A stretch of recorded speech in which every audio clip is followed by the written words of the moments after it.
Hello, baseball fans, and welcome to Wolf Field for pregame tonight as the Canyon County Spuds host the Badlands Big Sticks from Dickinson, North Dakota. Want to congratulate the Big Sticks. They are the winner of the first half of the ILB division. The second half of the ILB season starts here tonight. So it's a clean slate for everybody. Welcome to Wolf Field. Wolf Field in Caldwell, Idaho. Caldwell located about 30 miles west of Boise. Got a beautiful night for you. Temperature's down a little bit. It's been over 100 here the last couple days, and tonight it's been sitting around the mid-80s. So got a great ball game lined up for you. Going to take a moment out now and honor America with the playing of our national anthem. We'll be right back right after this.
So as we get the game started tonight, Game 3 as the Big Sticks and the Spuds have one apiece so far. The season series, the Big Sticks lead that 3-2.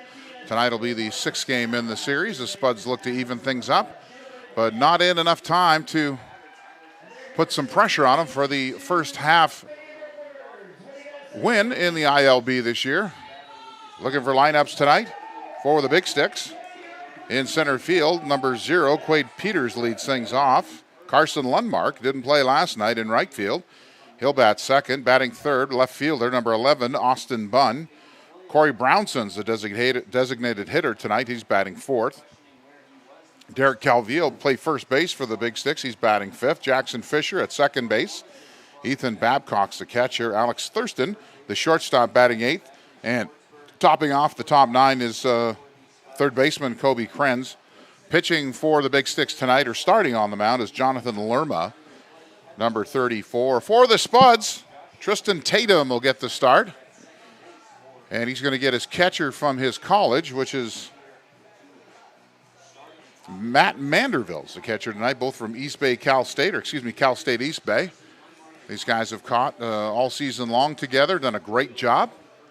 Tristan throws a very heavy fastball, and he's been a solid starting pitcher for the Spuds in the 2022 season. So the first half is over, as we mentioned earlier. The Badlands Big Sticks are the winner of the first side of the series, of the season, the first half of the season. Now batting center fielder, number 0, Quade Peters. So Quade Peters is going to lead things off here, top of the first. Welcome to Caldwell, Idaho. Want to say hello to Nick Gruber, the normal voice of the Spuds, has the night off. And the first pitch is swung on. Schwartzberg over to make the play. He'll scoop it, makes the play to first in time for 1 out. 1 pitch and 1 out.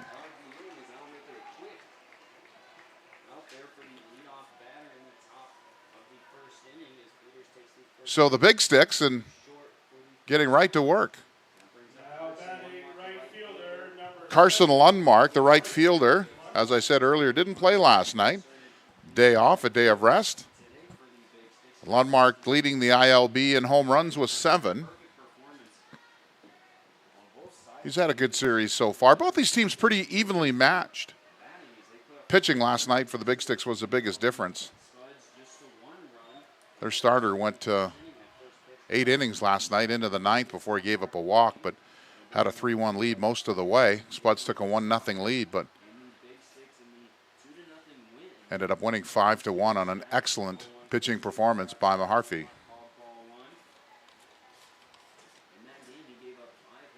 Well, first pitch to ball.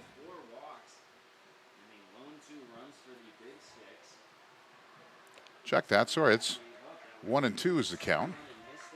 The sun is shining on the scoreboard here, and early in the games, it's tough to pick it up, although we do have the official score working beside us here. It's very difficult sometimes. 1-2 count to Lundmark. Here's the pitch from Tatum. That's strike 3. So Lundmark goes down on strikes. now batting the left fielder, number 11, Austin. So Austin Bunn will make his way to the plate.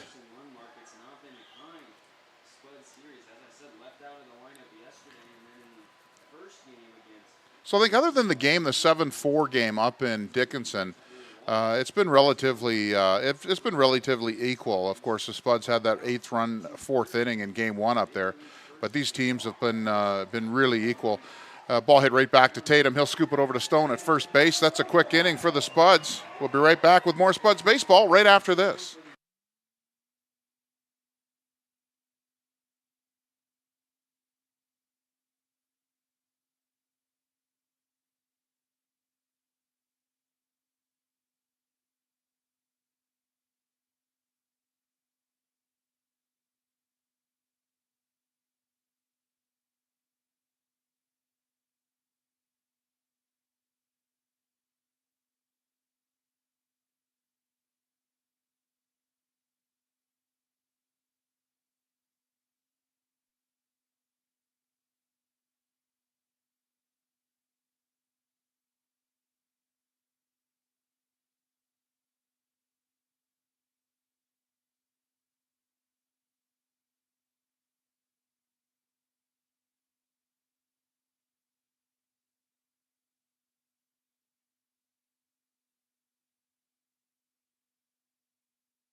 So the Spuds will bat here in the bottom of the 1st inning.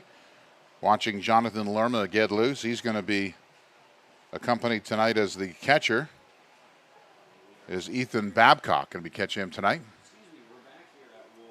Around the infield at third base, Kobe Krenz. At shortstop, Alex Thurston. Second base is Jackson Fisher. And Derek Calvillo from left to right is playing first base. In the outfield in left field, Austin Bunn. In center field, Quade Peters. And in right field is Carson Lundmark.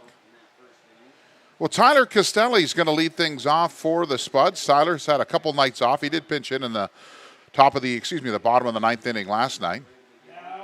Castelli, one of the Spuds' batting leaders for the season. Normally see him around the 3, 4, 5 spot here for the Spuds, but they're going to see if we can check out his wheels and his left-handed bat tonight. Castelli, Embry-Riddle University in Daytona Beach, Florida, a Tampa Bay product.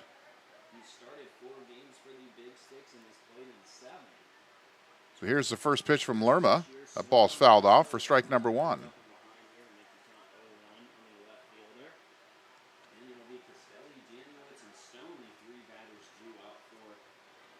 So 0-1 count to Castelli. very aggressive batter. If he sees it, he likes it, and he's going to hit it hard. So, as I just said, there's Costelli into left field, out number 1. Ball hit on the button, but the left fielder Bunn makes a couple steps to his right and makes the catch, 1 down. Lucas Danielewicz, the right fielder from Mesa Community College. 13, Lucas Danielewicz. Lucas, a second-year Spud. Predominantly plays right field, plays an excellent right field, made some great grabs last night, and designated hitter from time to time. He'll bat second. First pitch is too high for ball number 1.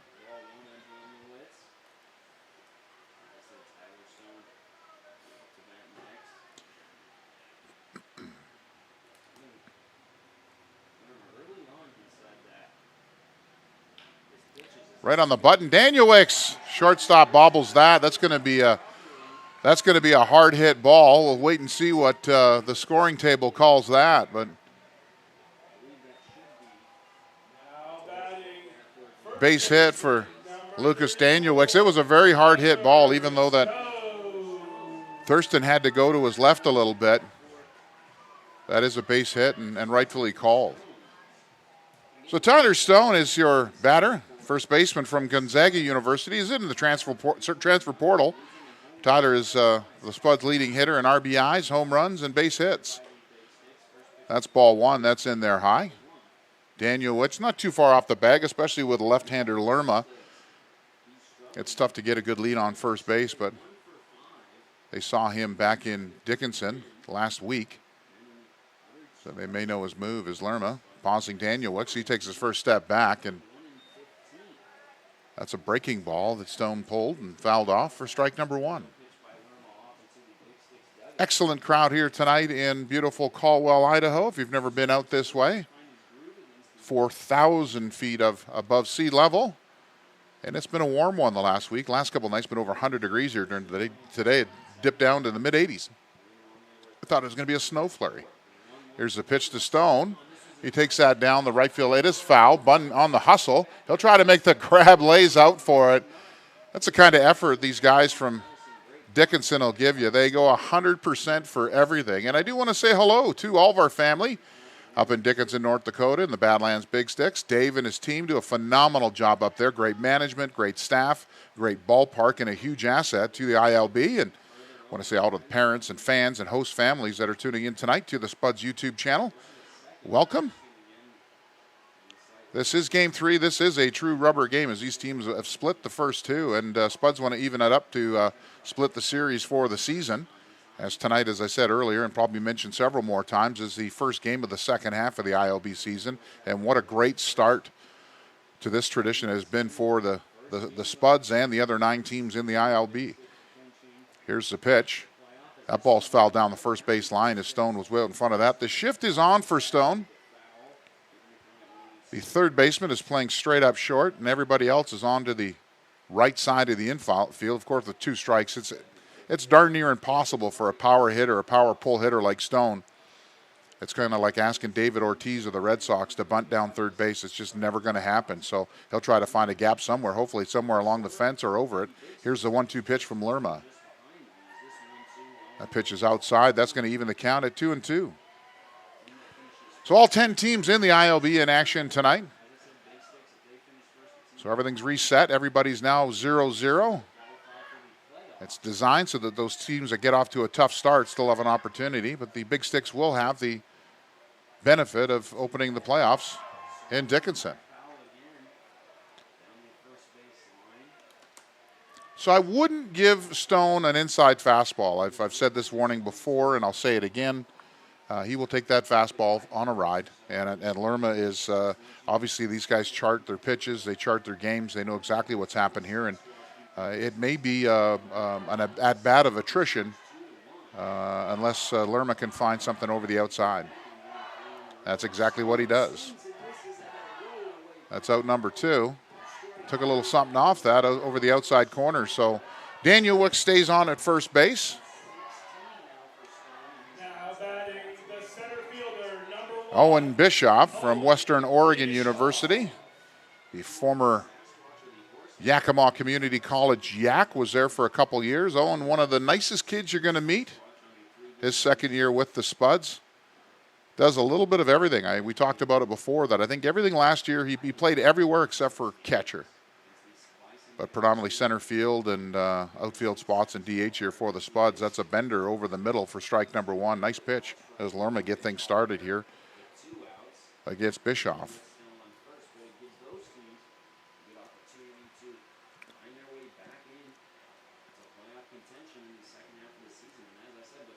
Lots of fans still filing in.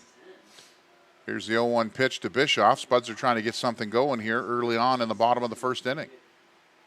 That's an excellent pitch from Lerma. Ball was up a little bit, and Bischoff couldn't put his bat on it for strike number two, so an 0-2 count now.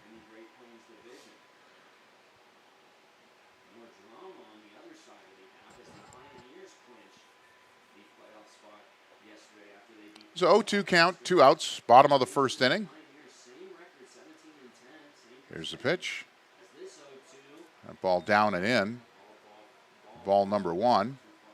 Lerma right now just trying to change the eye angle of the batter. I imagine he'll go back outside and up on Bischoff here.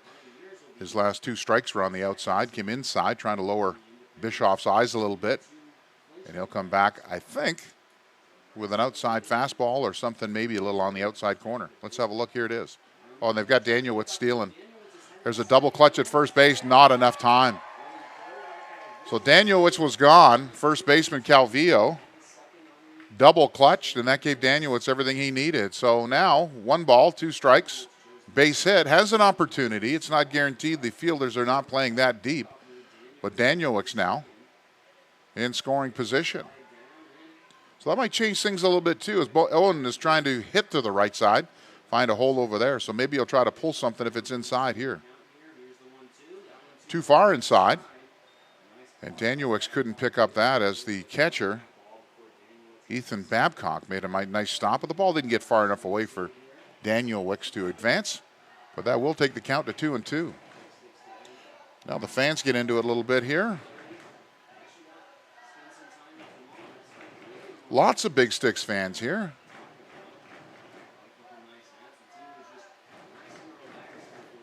Here's the 2-2 to Bischoff.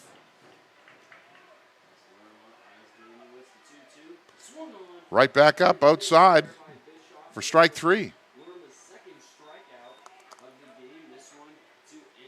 So Danielwitz with the hit gets stranded at second base. We'll be right back with more Spuds baseball right after this.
So top of the second inning, Corey Brownson, the designated hitter, will lead things off. The designated hitter, number 25, Corey Brownson. Beautiful Wednesday evening here in Caldwell, Idaho. Like I said earlier, about a 30-minute drive to Boise. Playing here at the College of Idaho, Wolf Field. Here's the first pitch from Tatum. That's swing and a miss. That's for strike number 1.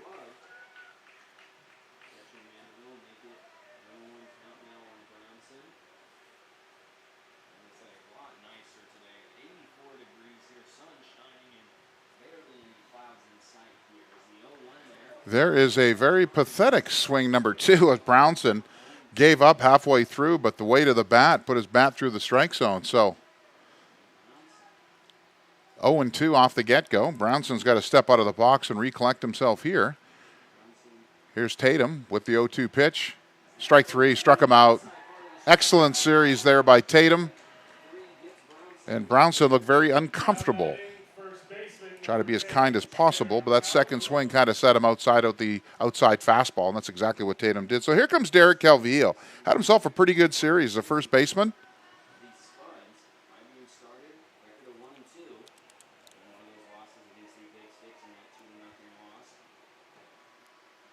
Pretty solid at first base, has made some nice scoops over the last couple nights. Here's the first pitch to Derek. He turns on that. Castelli's going to turn around a couple steps. He gets under that. That's out number 2. So collegiate wood bat is exactly just that. It's a wooden bat. A lot of these guys use, in fact, all of them use aluminum bats in college. So had Calvillo been in college and turned on that ball like that, it would still be going. And that's not the case with the wood bat. You've got to hit it true and you've got to hit it solid for it to go anywhere. So that's why these leagues are so popular and why it's a different game. You can hit the ball solid, but you've got to make sure you hit it right. So Jackson Fisher, the second baseman, now steps in. There's a strike to Fisher. 0-1 count as Tatum's come out throwing strikes. And that's where he needs to be successful. Tristan is a fantastic heavy ball pitcher, but he's got to throw strikes. Just did it again for strike number 2. What I mean by heavy ball is he breaks a lot of bats. He runs that fastball. If a two-seam runs inside on the batter's hands, especially on a right-hander, not so much on a left-hander, the ball's generally going to run away from the bat, and you don't want to do that as a left-handed batter. You're just going to put that ball in the sweet spot.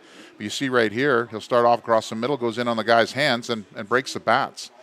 And you saw that in the first inning when that ball was batted right back to him.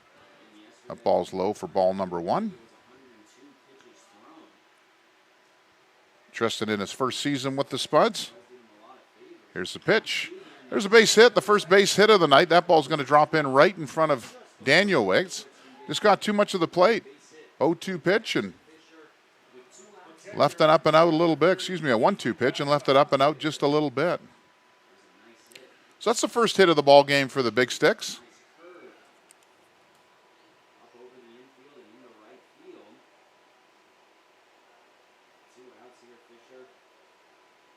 Ethan Babcock, the catcher, is now going to be the batter. First time we've seen him this series.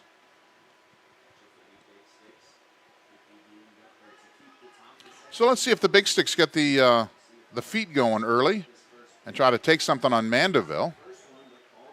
Strike 1. Nice pitch by Tatum. That pitch caught the outside corner.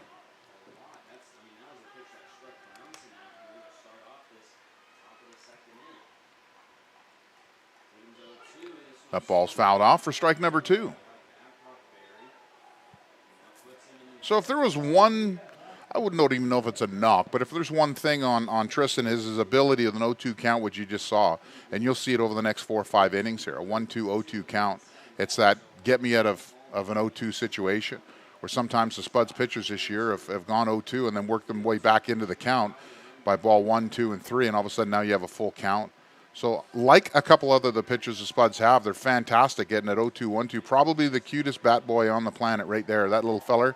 He has got some fans here early. So Tristan working with the coaching staff on that out number 3. Something like a sinker, something like a nice breaking ball over the outside corner would be great here. But his fastball is so good and so heavy that he's relied on that. But a get me out of trouble pitch would be great. That's not it. That's outside for ball number 1. But that's what collegiate summer ball is all about. It's about working on some things and making yourself better for the collegiate level so that these guys can advance. So as I said earlier, that could be the cutest bat boy on the planet. Not saying Carson's not cute. Don't get me wrong. Carson's a cutie, but he's 13. That one there is all of whatever size that jersey is. So here's the 1-2 pitch from Tatum.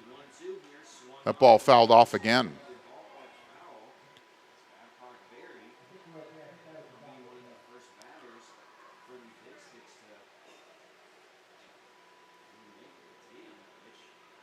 So I do want to thank all the Spuds sponsors here from Spuds TV. You'll see them within the intermission. Some fantastic companies here locally and nationally that support collegiate baseball. There's a hit down the first base line. That's going to go foul. So let's remember this conversation from earlier with Tatum. And what happens is these guys start now adding up the pitches. So he can get himself pretty quickly to an 0-2 count. But the nice thing is they have been working on an out pitch, something that's a little bit different feel. Really what you want to do as a pitcher, move things inside and out. So up and down, in and out. And Tristan does a great job at that. So let's see if he comes in with an inside fastball here and try to jam him. He goes outside and turns on it. Castelli, his first step was in. He's under this. Spuds get out of it. We'll be right back with more Spuds baseball right after this.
So Peyton Flynn, the designated hitter. Flynn from Montana State Billings. Had himself a pretty good first half. Getting used to the grind and the toughness of the ILB and college baseball, especially the format that we use here in the ILB. It's 60 games in 64 days, and it's a tough grind. So he'll take strike number one over the outside. Lerman now working in his second inning in the bottom of the second. No score. Beautiful Wolf Field here in Caldwell. A bit of a breeze going from left to right. Lerma misses way outside.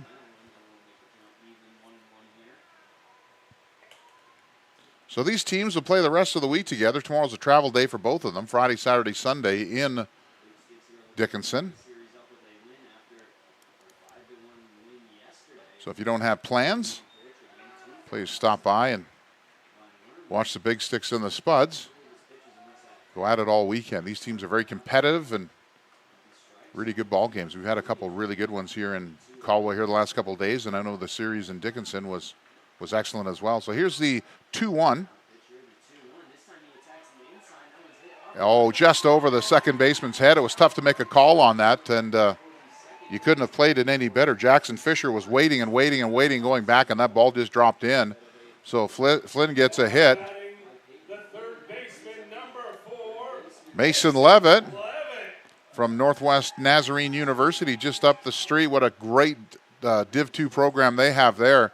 Mason played predominantly second base to start the season off, but has found a homer at third base. And between Baracani and Flynn and Mason Levitt, it's been an excellent position for the Spuds so far. But Mason's come on, a couple of hits last night. He's done a real nice job. Still getting used to this new baseball with the punch cards and the collect the dots and all. I'm an old, nose to chin to ear to all that kind of stuff. These guys now all have wristbands, and it's all 4-7-3 and 6-1-7 and all that kind of stuff. So it's a newfangled baseball. I like it. Flynn taking his lead. Here's a pitch from Lerma. Right back up the middle. Can Jackson get there? No, he can't. So the Spuds have something going with runners at first and second base now with nobody out. Zach Schwartzberg from Saddleback Community College. You want to see a great kid? Zach Schwartzberg is that kid. He talks to everybody. He is a leader. He gets everybody going. Not super loud, but he's super goofy. And if you want to watch a kid play shortstop, watch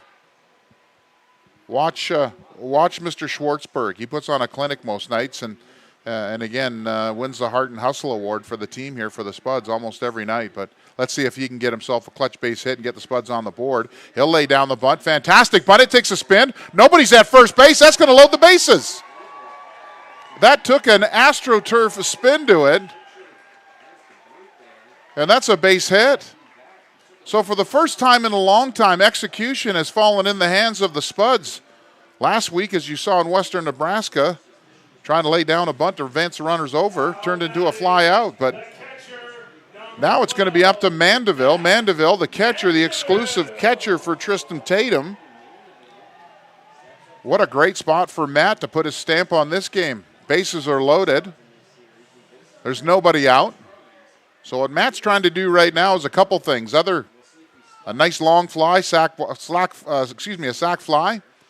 Get the ball out of the infield. That's what he wants to do. And his first pitch is from Lerma is a strike. Off-speed pitch. And that did catch the inside corner. So Mandeville can hit the ball. There's no doubt about that. He finds a gap, and it's going to score some runs. Here's the 0-1 pitch from Lerma. And Mandeville went out of the zone to get that. A little anxious. The bases are loaded. The Spuds have not been a dominant squad. In fact, the first series against the North Platte Plainsmen to start the season off, they had the bases loaded 5 times with nobody out and did not score. So here lately it's been a little bit better, but opportunities like this, you got to find a hole, hit that ball on the ground as hard as you can and go. Here's the 0-2 pitch to Mandeville. That ball is outside. Framing the ball a little bit is okay, but when you bring it in 3 feet, I think the catcher knew that was a ball too, but still did a nice job. Here's the 1-2 pitch. Matt trying to hit the ball now. Ground ball, right side. He goes left side and foul ball. Well, count remains 1-2.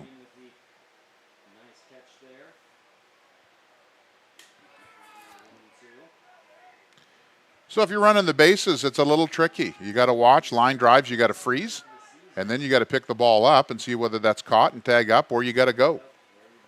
So we'll see if Matt can put something in activity here. The big hole is on the right side. Here's the pitch from Lerma, and Matt does get under it. This is going to score a run, but trying to figure when he gets under. There's the catch, tags up, and that's going to score Flynn from third base. So the Spuds, under an excellent at bat from Matt Mandeville, now taking a 1-0 lead. Now batting the second baseman, number 26, Joshua Quinn. So Josh Quinn now the batter. Josh, like a freshman in college, has had a up and down season with the Spuds. Kind of working things out at second and third and short. His bat has been hot and his bat has been cold. You expect that from a young guy. He's great out of freshman, and that's another thing with these kind of, the leagues of the ILB and what this league does for a young guy is they're not used to the grind. You spend 11, 12, 13 hours on a bus. It's tough. Go play a 3-game series, stay in a hotel, beds you're not used to. We tell all the kids before they come to town, get ready for the best, worst summer you're ever going to have. So we have one out now. 0-1. That ball fouled down the other side. So Quinn couldn't find any room on the right side, so he tries the third base side. So what he's going to do now is actually drive a ball right up the middle. Excellent kid. Cal Lutheran. Same school as head coach Alec and assistant coach Eddie. coach at in California. Here's the 0-2 pitch. And Lerma checks Levitt out as they're anticipating moving the runners over. And you can do that as Tyler Costelli, the top of the order, is on deck. So here's the 0-2 pitch to Quinn.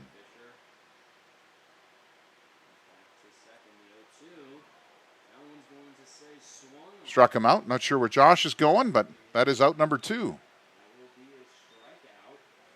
And again, that's just a young at-bat. That's going to get better as the season goes on. And it's a young guy trying to do a lot to help his team out. You got to tip your cap to that. So Costelli now the batter from Embry-Riddle University in Daytona Beach, the Tampa Bay product. Want to say hi to his entire family. I know they're watching in Tampa Bay, especially Grandma.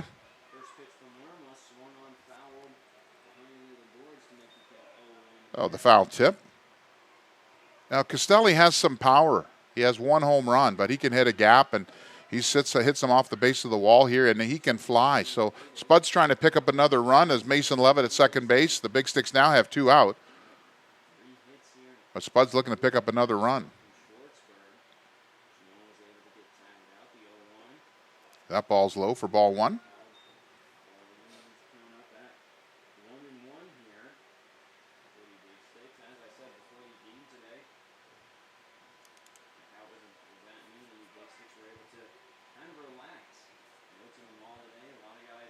So the 1-1 pitch. And Costelli fouls that off. So Lerma's done a nice job of getting deep in the count as well. The 1-2 and the 0-2 counts. And he's used that outside fastball to strike out the 2 gentlemen that he has. On Stone, he struck out an outside fastball, and he's going to go back out there now. And Costelli, no, he bounces that in. That ball's down. There's Mason Levitt making the steal, and he is safe around the tag. Not too sure why Schwartzberg didn't go too, but the coach of the Big Sticks is coming out to have a conversation. Just wants to know what's going on. That was a bang-bang play. He looked like he was out by a couple steps, but it did also look like that Levitt got around the tag. I'm not sure why he's pointing at first base.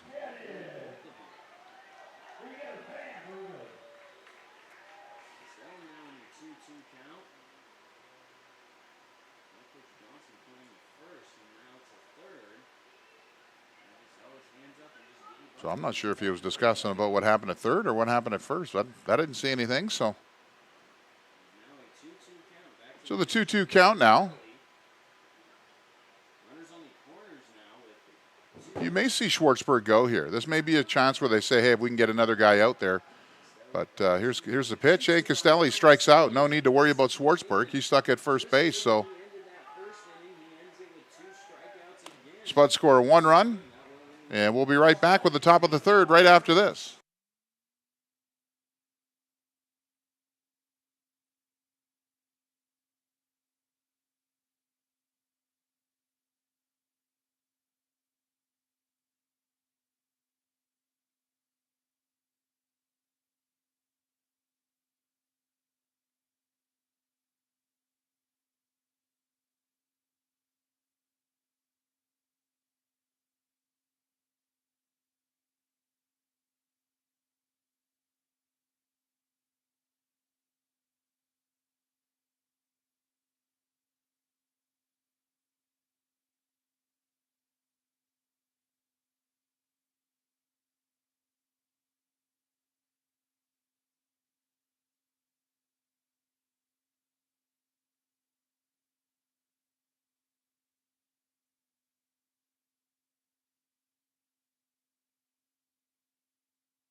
So a military salute here, and I will say that the young gentleman from Dickinson, the Badlands Big Sticks, every single one of them, coach, trainers, players, is off that bench out on the field and clapping for the retired military, current military, police, firemen.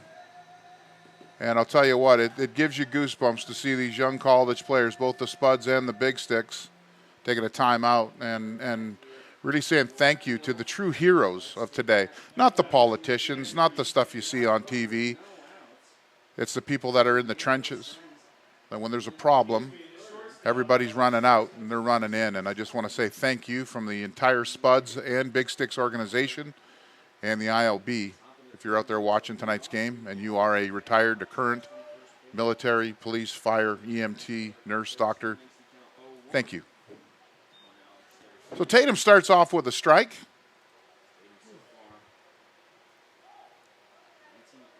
Here's the 0-1 pitch. Thurston's the batter. It's now an 0-2 count.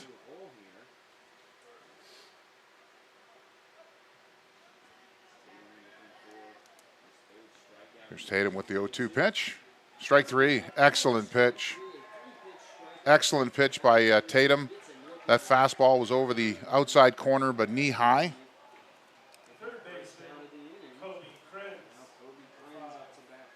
Tatum's third strikeout so far. This will bring to the number 9 batter, Kobe Krenz, the third baseman. Krenz has had himself a pretty good series so far, I would say.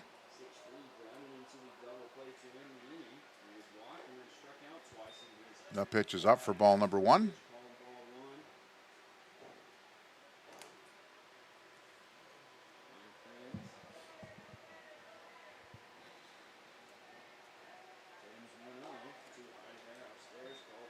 That's ball 2.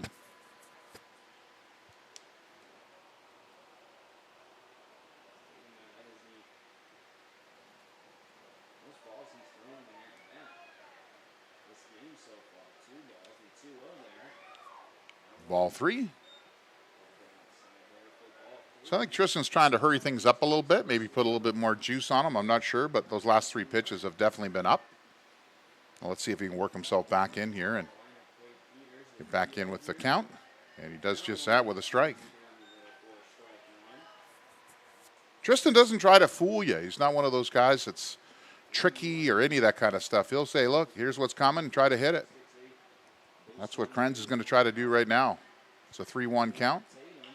That ball's hit to Levitt at third base and couldn't come up with the play.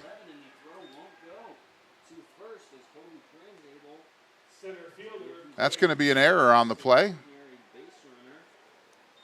as Levitt couldn't come up with that ball.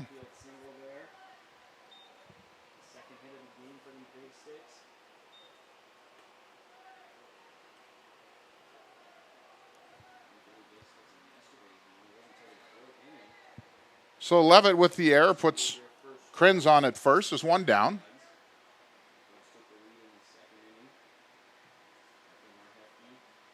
And there he goes.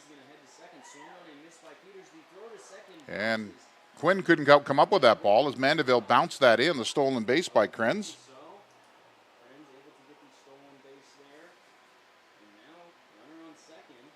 The pitch was a strike.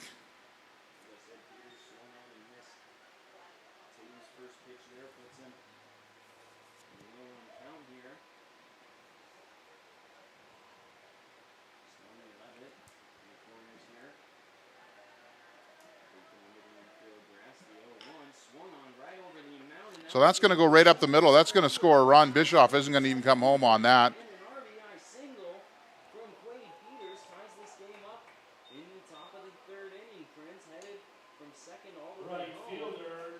So an RBI single from Quade Peters ties the ball game up.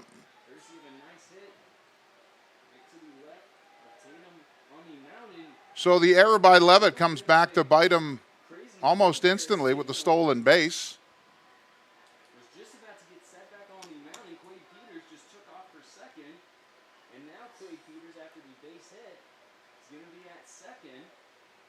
So apparently Quade Peters just stole second base. I didn't see it. Just down making some notes, and now he's got a stolen base. So obviously I'm not the only one that was sleeping on that play. So still one out.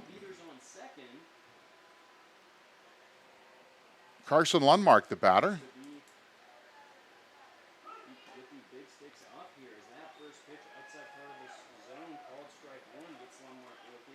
So a lot going on there in a short period of time. And Lundmark included today against these Spuds in this 3-game series as he struck out 4 times by the Spuds pitchers. Tatum's 0-1 here, swung on, nice hit. There's a fly ball. Castelli leaning over on that. He'll get under it for out number 2. And the throw to third base. Levitt gets that, though. So now there's 2 out. So a ground out was the last time Austin Bunn was up. Spuds looking for him to do just that.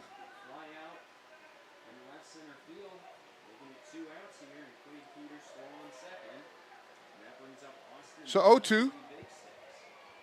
Peters on at second base. Austin Bunn, the batter. And Tristan Tatum trying to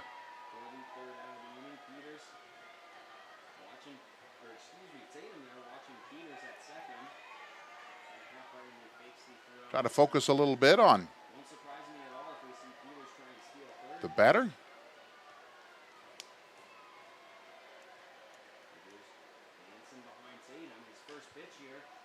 That ball has popped out on the right side. Stone's going to run out of real estate over there. That'll be strike number 1. I want to thank all the Spuds fans and family for tuning into YouTube tonight, as always. I want to say welcome. 1-1 game here, top of the 3rd inning in Caldwell, Idaho. Tristan Tatum. 0-1 count to Austin Bunn. And here comes Bischoff trying to slide in. That's going to score a run, an RBI right up the middle. Nobody covering second base except for Tyler Stone. Not in time. So a lot of confusion there right now for the Spuds.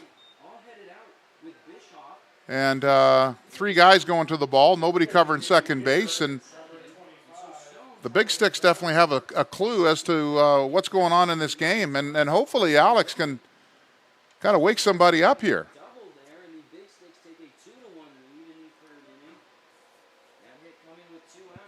It's been one of those innings where the wheels have fallen right off. Had Levitt come up with that play at third base, that's the second out. We'd be out of the inning with the long fly ball to Castelli, and it would still be a 1-0 ball game for the Spuds.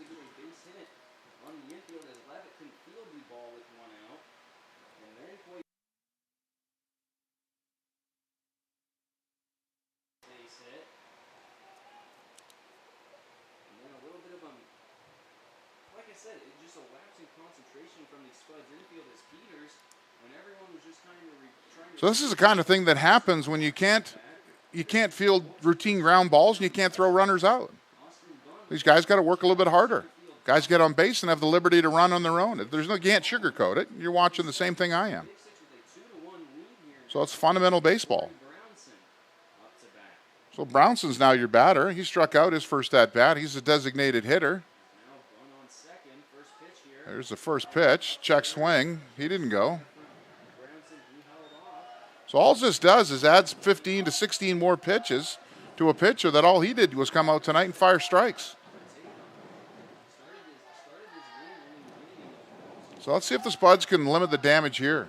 Big Sticks lead 2-1.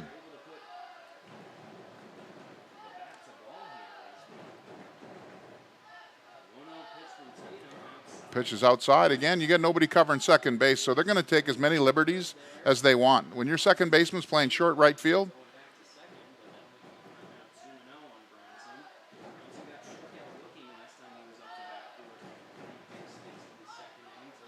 there's a left-handed batter, expecting him to pull, but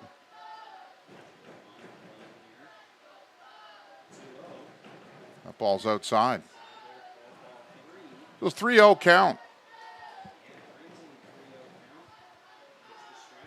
So the crowd's into it tonight, trying to get the Spuds into it tonight.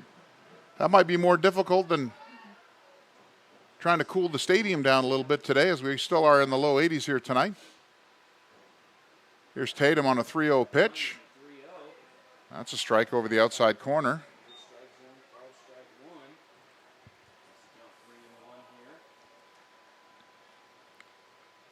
So Tatum can't leave that ball on the outside. You just don't. You have a big hole now between third and short.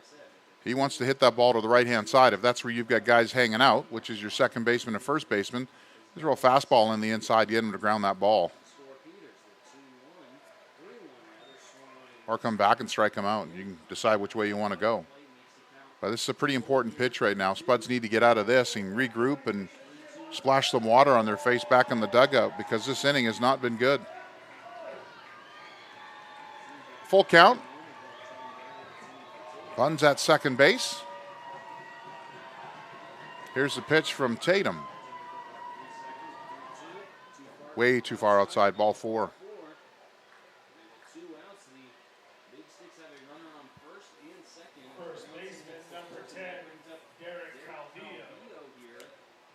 So Calvillo flied out his last at bat to Castelli. He comes aboard now, and runners on first and second.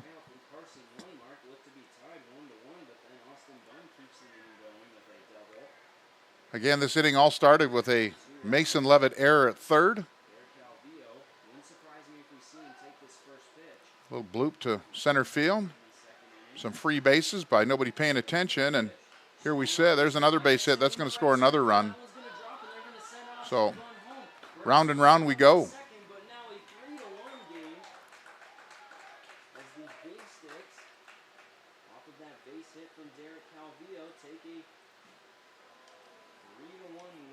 Second baseman, number 4, Jackson Fisher. After taking the lead in the bottom of the second inning, Tatum's now given up 3 runs here. So Tatum had cruised for the first 2. Really had himself a nice start to the third inning. And the frustration starting to boil over a bit for the Spuds. We've seen this movie before. First and second here with 2 outs is Jackson Fisher. He had a base hit in that second inning.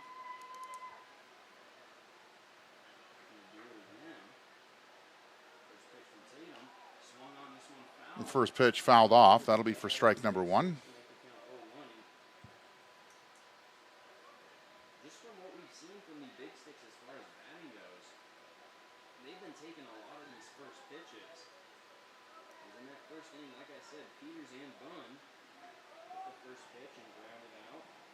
Calvillo now just recently, that base hit, I kind of figured he was going to hit that first pitch in. Perfectly placed in right center field. Going to get a time pause here. It's about the third time this series that an umpire has allowed them to call time. It's not automatic. You see a pitcher in the windup and call time. I just let her rip. Why pause? Follow through, let her go.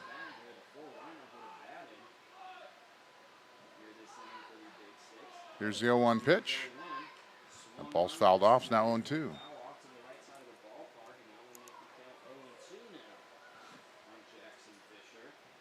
So Fisher's the batter. He singled his first at bat.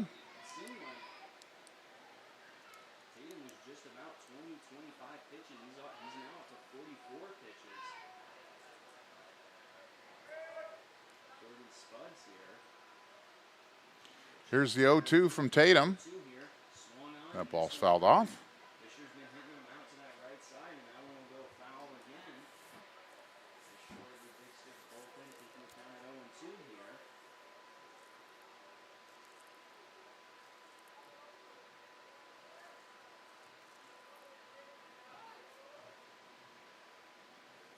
Fisher had that base hit with 2 outs. Second inning, looking to keep this inning going for the big. Here's the 0-2 pitch from Tatum. That ball in the dirt on the outside. Nice stop by Mandeville.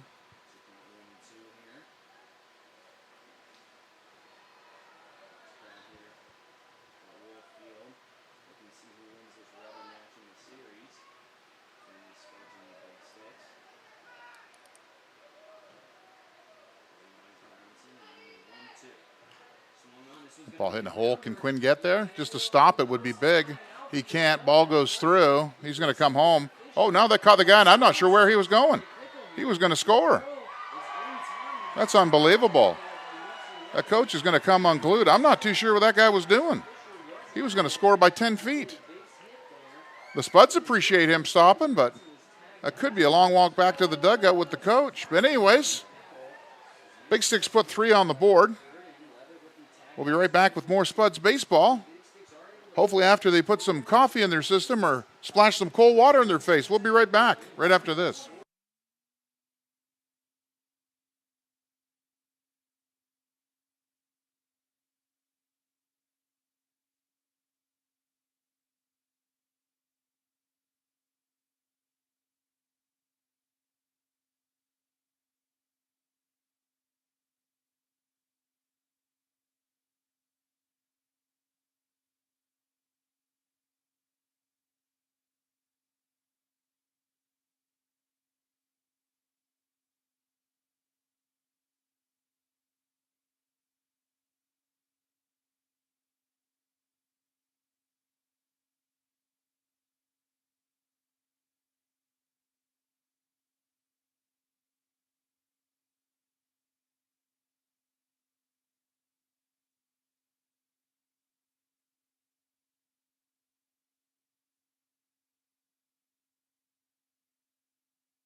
So we are back in Tatertown. Bottom of the third inning. The top of the third was adventurous, to say the least. Big Sticks put 3 on the board. Should have put 4, but it is what it is. Lucas Danielix will lead things off. Lucas has been getting under everything lately, just hitting a ton of can of corn. He's usually a pretty consistent line drive hitter, so he's just making a slight adjustment away from getting back to what he does. Just batting .300 and slashing singles and doubles, and he's a hustle player, so nice to see Dano, if he can get things turned around here before we head out on the road. That's ball 1. Count goes to 1-1.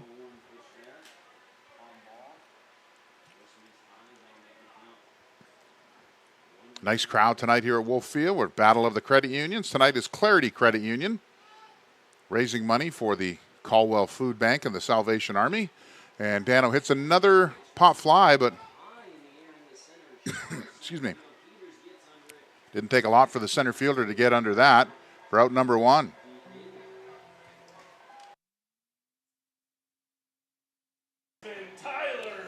So Tyler Stone batting now.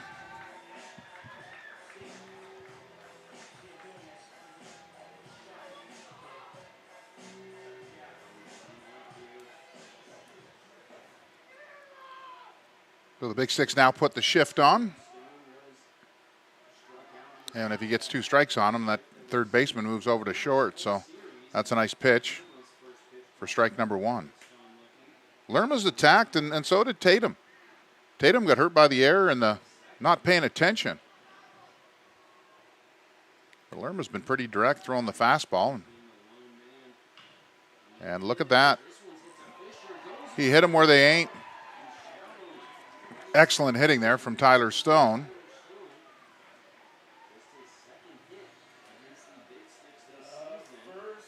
The center fielder, number 1, Owen Bischoff.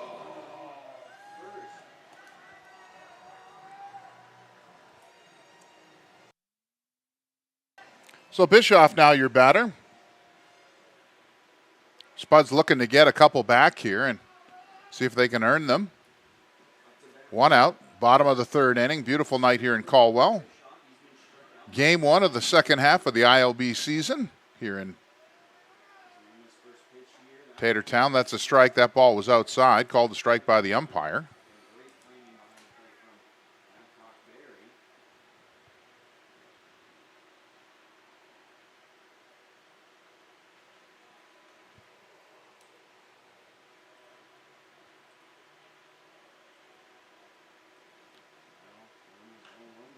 Bischoff looking to drive something here, but he pulled that.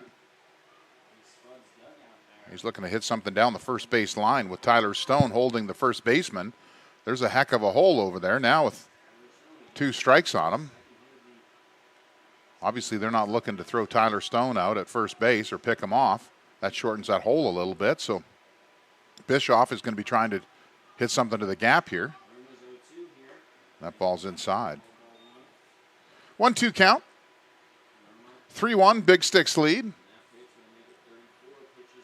Both teams have 5 hits and 1 error apiece.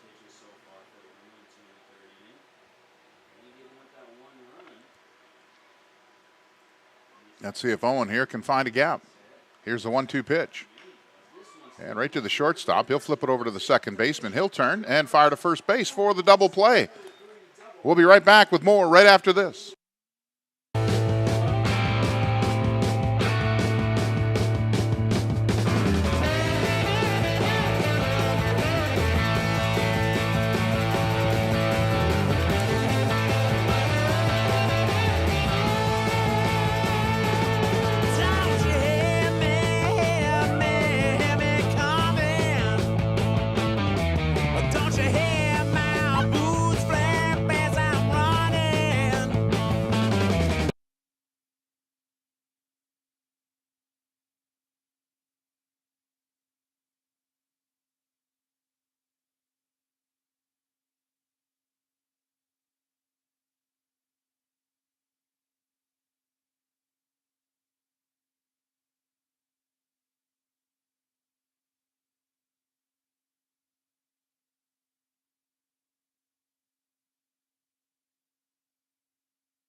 So the shade's starting to play a bit of a factor here. Moving over from left to right as the sun goes down here on the west coast. So let's see how Tristan Tatum bounces back after a couple hits in the top of the third, couple runs scored. In fact, 3 of them as Badcock's now the batter. He flied out in his first at-bat. He's the catcher. Spuds won a quick inning here. Let's see if the Big Sticks comply. Well, there's the first hit. That's over to Quinn. Quinn will flip it, bobbles it a little bit, and goes to Stone. So 1 out. That's exactly what Tristan Tatum was looking for. So Thurston now your batter. He struck out his first at-bat. The shortstop.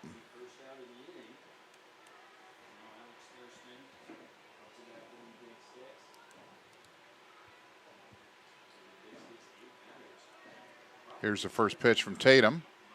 That's in there for a strike. Both pitchers have been all over the strike zone tonight, which is nice to see. Makes a good game go by a lot quicker. There's Tatum for pitch number 2 is a strike. That was nice. Fastball down low in the zone. Maybe he can build off that and let that be his out pitch, because that's a fantastic pitch right there. So 0-2. Thurston the batter. Tristan trying to get a ground ball. And he goes the other route and gets a strikeout. So that's the second strikeout for Thurston tonight.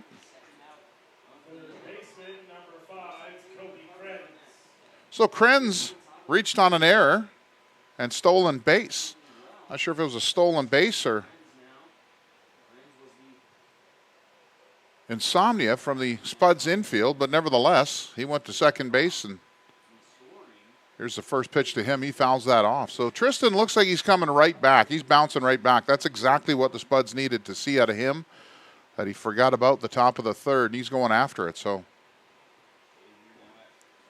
Spuds looking for a quick inning. 2 outs already here in the top of the fourth. Here's the 0-1 pitch. That ball fouled up. Stone's got lots of room. He'll play it over and makes the catch. So that's exactly what the Spuds were looking for, and they got it. So congratulations, Tristan Tatum. coming back here in the fourth inning and doing a heck of a job. We'll be right back with more Spuds baseball right after this.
So we're back in Caldwell, bottom of the fourth inning.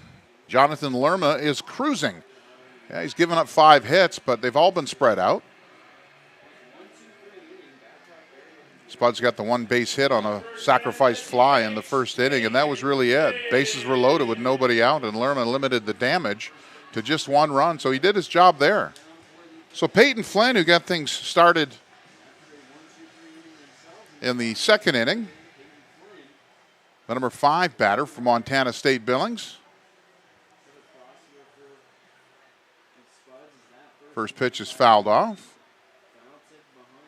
Flynn has done a nice job for the Spuds this season. Third base, designated hitter, and we saw him last week in Dickinson playing some first base. He came into the game when Stone got ejected. Streaky hitter. When he gets going, he gets going. So let's see if he can start a streak here for the second half. Here's the 0-1 pitch from Lerma.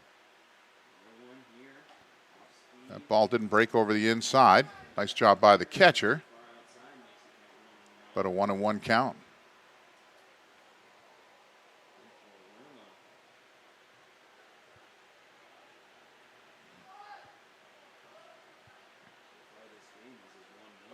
That ball dropped in there for a strike. That was a great pitch. So 2 nights in a row now, the Big Sticks have not come with gas. They've come with some off-speed pitch and some guys that can change that pitch level from chest level to knee level. And haven't seen anybody that throws 90 miles an hour yet, but these guys here can definitely do a nice job of pitching. Here's the 1-2. It'll be a 2-2 count now. With the wood bats, you don't have to throw 95 miles an hour to be successful in collegiate wood bat in the summer leagues. You just don't. You've got to move that ball up and down and change speeds. Get these guys out in front. So here's the 2-2 count. Nobody out. Flynn trying to get on base and get something started for the Spuds. Here's the pitch from Lerma. And that ball is popped up. It's going to be out of play. Just beside the Big Sticks dugout. And Flynn going to continue to work. So in that particular instance, that ball was up a little bit. Flynn opened up his front shoulder. And of course, when you do that, that ball's going to go nowhere but up. So he's now got to watch for that. He's just trying to protect himself with 2 strikes on it. So lots of room up the middle where he went before. Let's see if he can get on base here.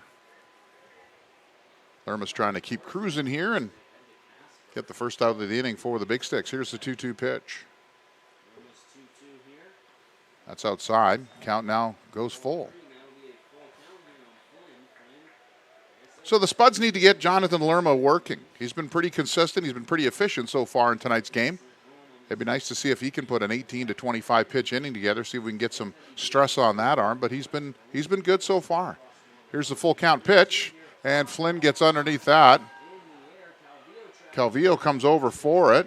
Wind isn't too bad tonight. He battles up a little bit, but he'll make the catch for out number 1. So as you can see, when that ball is batted way up in the air like that. The only reason is Flynn's just way out in front of it. So he committed early. Bat gets out in front, gets under the ball, and the ball goes up. So Mason Levitt, the NNU student from Northwest Nazarene University, needs to help Tristan out and get a base hit here and get on base. See if he can attune for that earlier error. Takes first pitch outside for ball number 1. Getting on base would help too. He's had himself a good season and a good utility guy. He's going to play some third, he's going to play some second, and he can definitely hit the ball.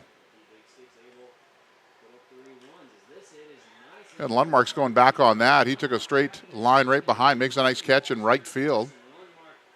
But Lundmark playing nice and shallow and just turned, found his spot, went to the ball, made a nice catch with that sun blaring in his eyes. So that's a heck of a catch from Carson Lundmark. So Schwartzberg, your batter.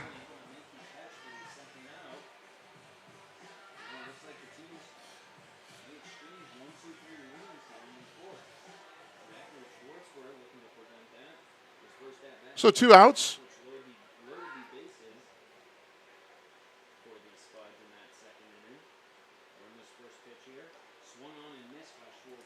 An outside fastball for strike 1. Zach trying to pull that pitch.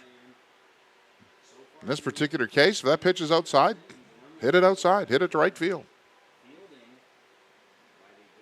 Here's the 0-1 pitch. That pitch is inside. Ball 1. Zach, a pretty active baseball player. He's all over the place. Pre-game, after game, during game, midnight, it don't matter. He's moving. Excellent kid, excellent ball player. Super excited to have the Zach Schwartzberg, a part of the Spuds team this year. Good kid, takes strike 2, swung right through it. He's in for his defense. I don't think he's going to lead the league in home runs anytime soon. So his job now would be to get some pitches out of Lerma. Lerma going right to work. That pitch is high and outside. So Schwartzberg evens the count at 2. We're in the bottom of the 4th here in beautiful Caldwell, Idaho. As I said earlier, about 30-minute drive into Boise. Yeah, Boise, Meridian, Nampa, and Caldwell. It's all kind of one giant community now, but just a great opportunity to play here at the College of Idaho. Here's the pitch from Lerma. That ball is down. Didn't get away from the catcher, but it does move the count full. Well, Wolf Field here in Caldwell, College of Idaho, has been here a long time. In fact, they've renovated the field here probably 6 or 7 years ago, a city-college partnership. Put turf on the infield, added state-of-the-art lighting, and it is a beautiful, beautiful place to call home in the summertime. The Spuds are so happy and blessed to be here in the summertime. Here's the full count pitch. And Schwartzberg waits on it. That ball's hit down the corner, but about 10 feet foul. So the College of Idaho has an excellent baseball program. They've got an excellent athletic program. They are an NAIA school. Coach Humberger's been here, I believe, I'm going to say 39 years, might only be 29. He's been here a long time. Coach Swagger, he's the assistant, I think he's been here 12, 14 years. So if you have an opportunity to send your son or daughter to the College of Idaho, you have my highest recommendation. It's a great city, great town, about 67,000 people here in Caldwell, and a fantastic mayor. As the full count pitch was fouled off by Schwartzberg. They have a fantastic mayor here, and Mayor Jerem Wagner. In fact, Jerem is a Spuds host family. He hosts Owen Bischoff, has for the second year. But just a great city all around. The people here are fantastic, very welcoming to the Spuds in their second season. So let's see if Lerma can sit Schwartzberg down as he's trying to get on base. Here's the 3-2 pitch. That ball's outside, ball 4. So what a great job from Schwartzberg. Did his job right there. Again, the cutest bat boy on the planet. That award has been won tonight here by that kid. I got to go see that kid after the game because he's got a bat boy shirt on that is about 402 sizes too big for him. So Mandeville. Mandeville steps to the plate now with Schwartzberg at first base. Matt is trying to help his buddy out. So both Matt and Tristan go to Cal State East Bay. So if you see Tristan pitching, it's a pretty good deal that Matt Mandeville's going to catch him. So let's see if Matt can help his buddy out and get a base hit here.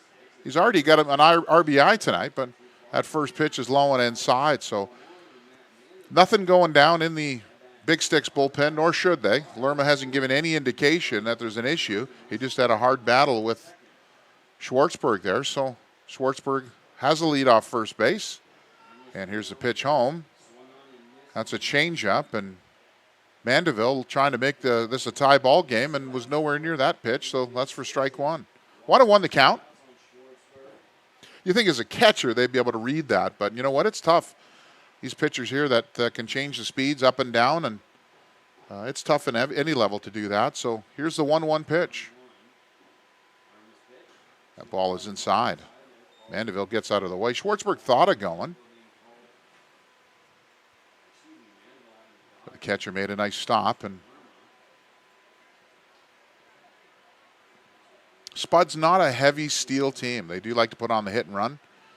They will run the bases nicely. They just don't get a lot of stolen bases. So, and there's the check of Schwartzberg at first base. That's probably Lerma's B move.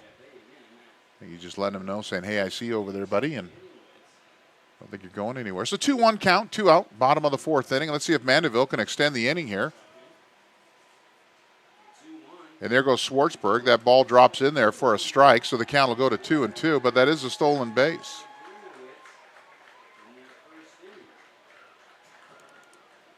So now Schwartzberg is in scoring position. So with a right-handed batter in the box, the second baseman's going to cover the bag, and all that does is open up that right side of the infield.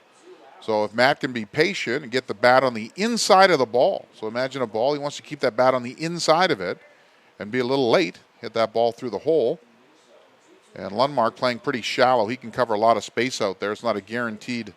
Or Matt can just turn on the ball like he did there and hit it down the left field line. He can do that too, but it's not a guarantee if that ball's hit out to right field that Schwartzberg's going to score. Lundmark covers a lot of ground and has himself a good arm. So, but Mandeville now with the 2-2 count, trying to find some grass and help his battery mate out, and Tristan Tatum, and pick up another RBI tonight. Here's the 2-2 pitch. And that ball's hit up the middle, and that's going to be a base hit. Schwartzberg's going to score. So for the second time tonight, ball gets by the center fielder. Mandeville, not the fleetest of foot, does the right thing and goes back to first base and gets his candy from Coach Woodside there at first base. So Mandeville's had himself a bit of a night here. Sacrifice fly.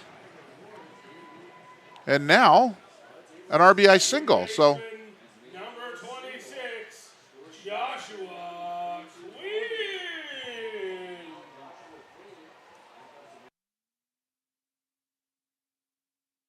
So Quinn now the batter. Pitch is over the inside for a strike. Not sure if that pitch caught the strike zone or not, but the umpire called it a strike, so it's a strike. Same deal last time. You've got the second baseman covering second. Quinn is just trying to put the ball on the ground, right side, move the runners over. And he's trying to pull the ball right there. And we're trying to pull a ball that was pitched on the outside, shoulders out, heads up. No contact. But let's see, with an 0-2 count, if Quinn can shorten that bat up a little bit. Squeeze up a little bit, try to put the bat on the ball and find something here. As we have an 0-2 count, 2 outs. Spuds have already scored 1, looking for more. And Quinn swings at that inside pitch. He's full defense now, so anything that's around that plate, I can imagine he's going to try to put the bat on that ball. Again, young ball player, just fresh out of high school. So lots to learn here, but here's the good thing. His upside is huge. He's a big kid. He's a good hard thrower, fast runner, can hit the ball as he's shown already this year. It's consistency, and he'll get it. Here's the pitch. They got Mandeville off the base, but he got back. That sun is in Mandeville's eyes. If it was a 1 to 10 on the threat of Mandeville stealing, it would be a minus 27,000. But they almost caught him, and the sun is right in Matt's eyes. And here's the 0-2 pitch to Quinn. That pitch is high for ball number 1. My screen was wrong. It's a 1-2 count. So let's see if Josh can have himself an at-bat here. Being a young batter, he's kind of looked for something now defensively to try to pull it, which he can, but he's got some power and he's showing it. Let's just see if he can get a base hit right here. Here's the 1-2 pitch from Lerma. That ball's down, bounces in. So let's go back to the Schwartzberg at-bat where Zach got Lerma to pitch 8 or 9 pitches. Put some of that stress we talked about earlier on the pitcher's arm. Well, Lerma's now found himself a little bit of trouble. Let's see if Josh can battle back here in a 2-2 count. 2 out. Here's the pitch from Lerma. Struck him out. So the Spuds score 1 on a Mandeville RBI. We'll go to the top of the 5th inning. It's the Big Sticks 3, the Spuds 2. We'll be right back with more after this.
So we're back in Wolf Field. Spuds do get 1 run back. It's now a 3-2 game. Out hitting the Big Sticks 6-5. The center fielder, number 0, Quinn. So Peters leads things off here for the Big Sticks. He's got an RBI single and a stolen base. He also grounded out to start the game. Tristan Tatum recovered in the 4th and throws a strike. His first pitch.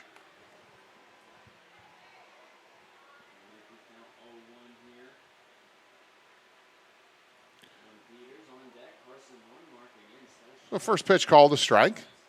Tatum had himself a nice 4th inning. Looking to come back and do that again here in the 5th. Pass ball. Mandeville couldn't get his hands on that, so count goes to 1-1. Top of the order is Peters, center fielder. He's had himself a good week. I'll tell you what, if you see that bat boy just going off to your left-hand side, that guy is no taller than about 14 inches. He is a cute little kid. Just kidding, he's bigger than that. There's a long fly ball out to right field. Daniel Wicks back on it. He'll track over and make the catch. So Daniel Wicks using all of his speed to get to that and makes a nice catch out there in right field for 1 out.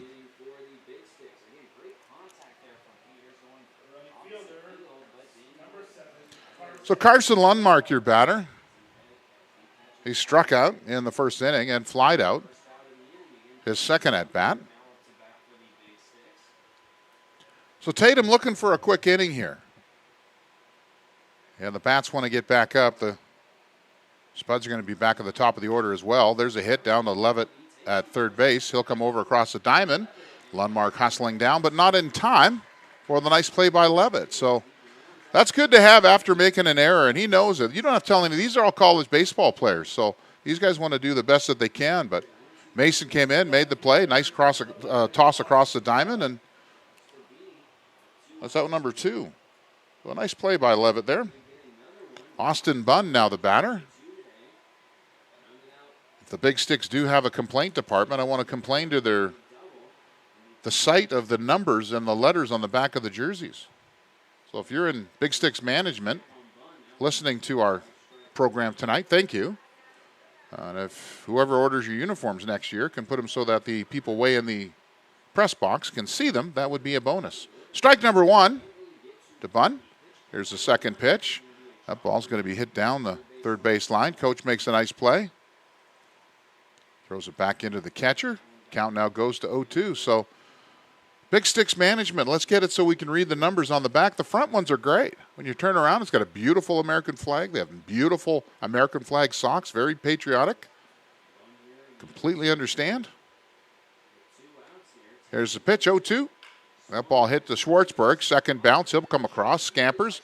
Long throw across the diamond for Stone. So excellent job by Tristan Tatum in the 5th inning. So the Spuds going to see if they can get something going here. And we'll go to the bottom of the 5th inning. We'll be right back with more Spuds baseball right after these messages from the awesome people at 10 Barrel Brewing.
Left fielder, number 9, Tyler. So Tyler Castelli going to lead things off the top of the order for the Spuds. We're in the bottom of the 5th inning.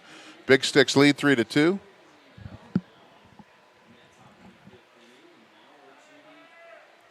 We asked for a pitcher's duel, and we got one tonight. Both these pitchers done very well. And Castelli hits a sharp ground ball to the... Is he out? Wow. I did not think that he was out. Castelli flying down the line. We're going to have a conversation here as Coach Alec Innigus is out to have a conversation with the umpire. I don't quite understand. He was safe. And he motored. It was a hard shot. I mean, Fisher came up and threw it out, but he was nowhere near. He's got to have a conversation. But I don't know how you go to the home plate guy who's 50 feet away from the guy that was just 10 feet away. But the really cool part here is that the only one that has a vote in this is the first base umpire. So he's going to talk to the home plate guy, but it just doesn't make sense why they're coming down now. You're not going to see it too often where the home plate guy is going to go, yeah, no, I saw something different. But Castelli hustled down the line, but he's out. Yeah, no, that's a good call. And obviously I'm a Spuds fan. I disagree with the call, but the matter of the fact is if the first base umpire thought he was out, that's exactly what he is. So Daniel Wicks is now your batter. 1 out.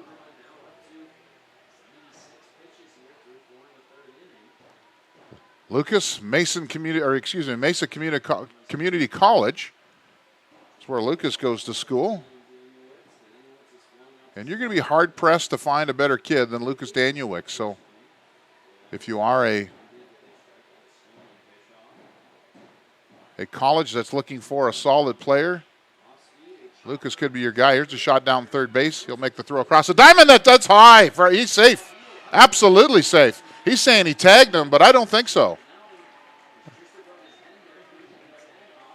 Now, Daniel Wicks, to me, avoided the tag, but again, the umpire originally called him safe on the play, and he's safe. Yeah, he didn't tag him. It looked like he did. He did everything right, but he didn't get a glove on him. So the Big Sticks coach is rightfully so to come out and have a conversation, but you can sometimes hear that smack or the when that glove hits somebody, and it's pretty easy to tell. But Lucas Daniel Wicks hustling down the line was safe on that play. So Tyler Stone now the batter. If the word overdue for some excitement from a Tyler who is what they call a season ticket seller. People love this kid, and he can hit the ball. And now they've got the shift on for him. It's not going to help Lucas steal a base here, but he's definitely going to get down to second. Lucas is in there with a stolen base, the second for the Spuds of the night. And that's a great one to go on. That pitch was outside for a ball. And Daniel Wicks and Bischoff are excellent table setters, and therefore so is Castelli. You look at what he's done so far this season. Castelli just isn't a prototypical leadoff guy because he can smack the heck out of the ball. So him and Stone 1-2 is a great combination there. But Bischoff and Daniel Wicks at the top of that order put some guys on base. So let's see here if Stone can tie it up. That's a ball. That was on the outside. They called it a strike. That was nowhere near the strike zone. But once again, they will not turn around and ask for my opinion. It don't count. Huge hole on shortstop, so if Tyler can wait and get that bat late through the zone, pick up an RBI has been nice. Or make it a 4-3 ball game. It's up to you, Tyler. So that's the problem. You have a left-handed pitcher, and they give him that far out in the strike zone. It's really unfair. So I don't mind using the outside of the plate. I have no problem with that whatsoever. So came back inside. That's just smart pitching right there. So he went outside, went back inside. Now he's got Stone's eyes changed, and maybe he's going to come back inside again. So is he going to come over with some soft stuff over? Don't think so. Now, curveball's not going to help him right now. He's going to see how far that umpire is going to give him the outside. So here's the 1-2 pitch. 1 out. Daniel Wicks in scoring position at second base. So no surprise there. So I would imagine with the way the Big Sticks are playing Stone to pull and have the shift on, that Lerma may go back outside and see if he can nibble one here. That last one was just a show-me pitch and see if he can get him to chase one here, but Stone is locked and loaded. It'd be nice if he can bring in that RBI. And that's exactly what he did. Went back outside again. That umpire set it up perfect for him. So it's kind of nice when you have an umpire that's going to leave you 2 feet off the plate outside. And that's exactly what the situation is. But Tyler swung at it and struck out. It's the second strikeout of the game. That gets frustrating, folks. You see it too often in baseball today. That's not a strike. He swung at it, though, so that's out number 2. So here's a chance for Bischoff. He's hitting cleanup tonight. The Western Oregon University product, second year as a Spud. The Yakima Community College Yak. A great baseball program that is. So let's see if Owen here can get a base hit. That ball is high.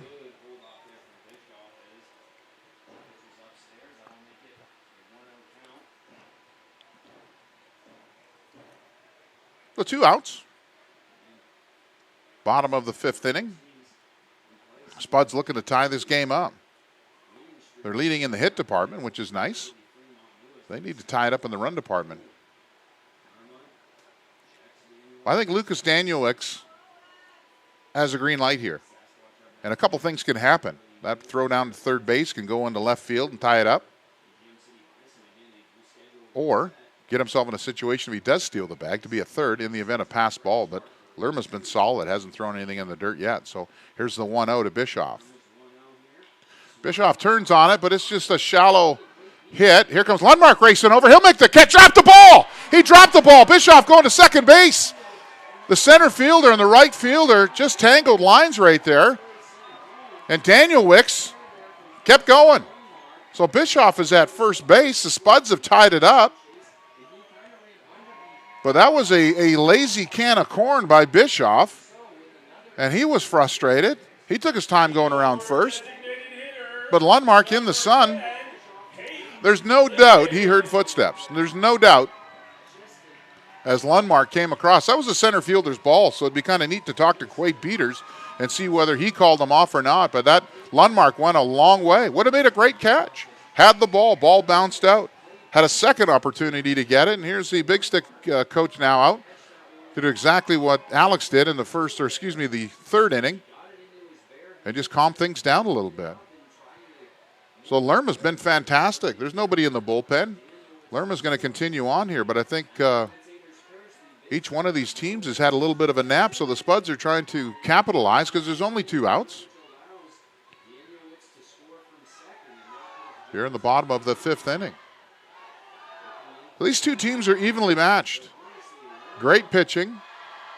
Last night, of course, McAfee had himself an excellent ball game. Pitched really well. You got to tip your cap. Kid comes in here. You got to tip your cap. A kid comes in here and does what he did last night and got the win. It was fantastic to see. They got a couple late runs on some walks that the Spuds bullpen gave up, but they deserved all of the 5-1 ball game last night. So Spuds are trying to come back in the rubber match, and Peyton Flynn's the batter, designated hitter. Peyton Flynn can put the Spuds up here as well. Here's the pitch from Lerma. Flynn behind on that. He'll foul it out of play. So as we talked earlier about Flynn, that front shoulder comes open, bat comes up, that ball's going up with it. So we've seen Flynn hit some line drives, and when he's on hitting line drives in the gap, you can see that front shoulder's in, and that head is right on the ball. He'll drive it. So be a nice time for him to get a hold of one right now and take it off the center field fence. That's strike 2. Again, that pitch is outside. So Flynn is asking him, going, how far out are you going to have that pitch? So Bischoff was looking to take off. He did a stop and start. And it's just 0-2 count. Flynn's got to be defensive here, so it's really tough to pick and choose where you want to hit it. It's kind of like a see it and hit it right now, so we'll see. That ball bounced in. Bischoff's going nowhere. The catcher made a nice block on that. Babcock went down on both knees, blocked it promptly, as you see in videos, and came up, and Bischoff had nowhere to go. Oh, nice defensive play. Moves the count to 1-2. So again, let's see if Flynn can extend this inning a little bit. So just stay nice and deep. Be patient. Let that ball get deep. There it is right there. There's an excellent at-bat. You're going to see Bischoff go to third base. Lundmark battled it again. He's going home. Bischoff's going to go home. He's going to score. The Spuds are going to take the lead right here. What a great at-bat, Peyton Flynn. Lundmark with his second, I don't know if that's an error or bobble ball. What do you call that? But Lundmark in right field. That sun is blaring in his eyes. You can see he's frustrated out there, but the Spuds now have the lead. So a great at-bat by Flynn, was patient, took a pitch outside, and that's exactly where it went. So Flynn now at first base. Mason Levitt, he's up there, and that's strike number 1. Excellent pitch by Lerma. So they gave a Lundmark an error on that. I don't think you could give him an error on the coming across and trying to make the catch into center field. But here's another pitch. That one's up high. Almost a similar pitch to the first one.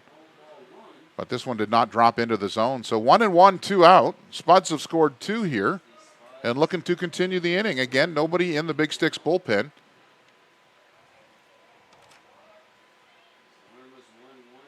That ball's down in there for a ball. So I'd look to Lerma come back here with a fastball. He's trying 3 off speed pitches to Levitt. Goes to NNU University, just up the street in Nampa. And that was a fastball from Lerma. And Mason Levitt just turned on this ball. Both the center fielder and the left fielder go back, but the center fielder, Peters, had plenty of room. And makes the catch for the third out, but not before the Spuds score 2. And take a 4-3 lead. We'll be right back with more Spuds baseball right after this.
So welcome back. Cody Bronson, the designated hitter, will be leading off the top of the 6th inning for the Big Sticks. The Spuds scored 2 in the bottom of the 5th and now lead 4-3. Tristan Tatum back out for his 6th inning of work. Here's the first pitch, and Brownson will pop that up. Zach Schwartzberg gets underneath that. Costelli comes in and gives him a little bump, and first out of the inning right there. 1 pitch, 1 out. First baseman, number 10, Derek Calvillo. So Derek Calvillo now the batter, the first baseman. Calvillo is flied out, singled and RBI. He's had himself a pretty good 3-game series here. Here's the first pitch from Tatum. That's up high for ball 1. So out of Tristan, what happens is when he gets a little, I would say, maybe loses the gas a little bit, that ball will get up in the zone. And that ball was hit up in the zone, and I'm not sure if Mandeville's anywhere near that. He's not. That looks scary from the get-go. So Matt did not have that ball and just did not get a good read on it. Stone was coming down. And the Spuds squander an opportunity to get the second out of the inning. But that happens on a pop fly ball, especially on that side, the rotation and how hard that ball is spinning. Mandeville did everything right. You want your belly to face the wall and watch that ball spin back into your glove. But he didn't get a good read on it, and it just becomes a strike. So 1-1 now the count. Calvillo gets a second chance here. Here's the pitch from Tristan. And that ball is outside. Ball 2 the count.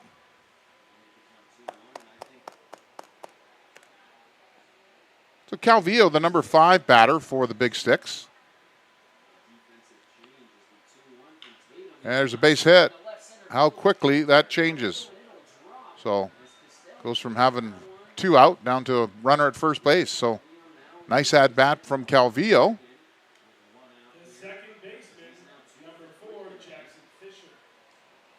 It brings up Jackson Fisher. He's singled tonight. So the Spuds looking to turn a double play.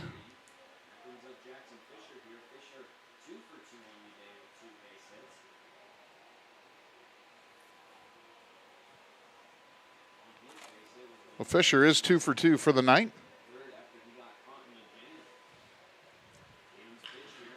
And that is a perfect ball hit to Schwartzberg. Quinn can't get it out of his glove, but does. The double, triple bobble from Quinn And I told you earlier, the kid has a ton of talent, and that's right there. He was sideways, doubled it again, and then threw it across the diamond and got him out at first base. So that double play we were looking for, the Spuds got it. We'll be right back with the bottom of the sixth inning, where the Spuds get a chance now to extend their lead. We'll be right back with more Spuds baseball right after this.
Well, we've got our first chess move of the night. Kobe Krenz was playing third. He's now on the mound. Cooper Dulick will move in to play third base. We also have a new first baseman, I believe.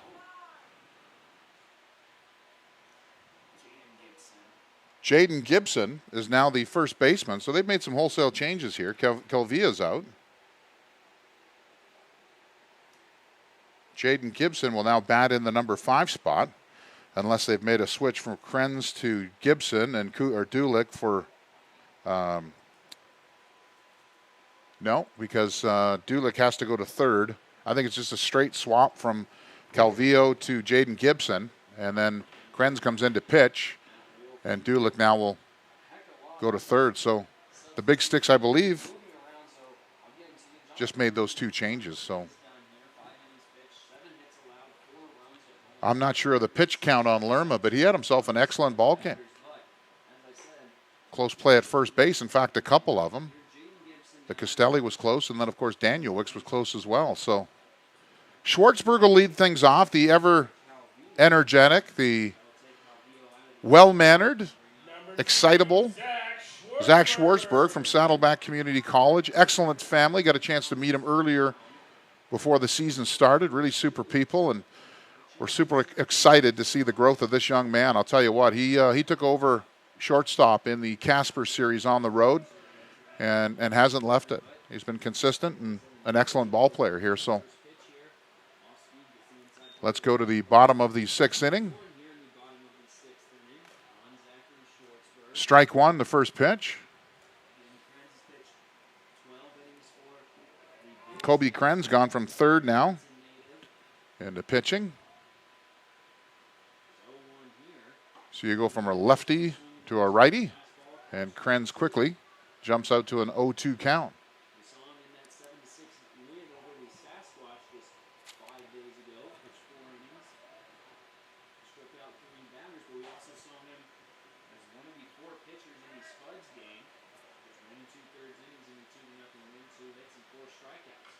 This one's going to be fouled up and over the head of Mandeville in the on-deck circle.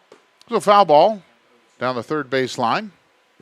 So Schwartzberg kind of got to Lerma earlier. He had that nice at bat. I think it was an 8 or 9 pitch at bat, and we talked about trying to get the pitch count up, and that's exactly what Zach did.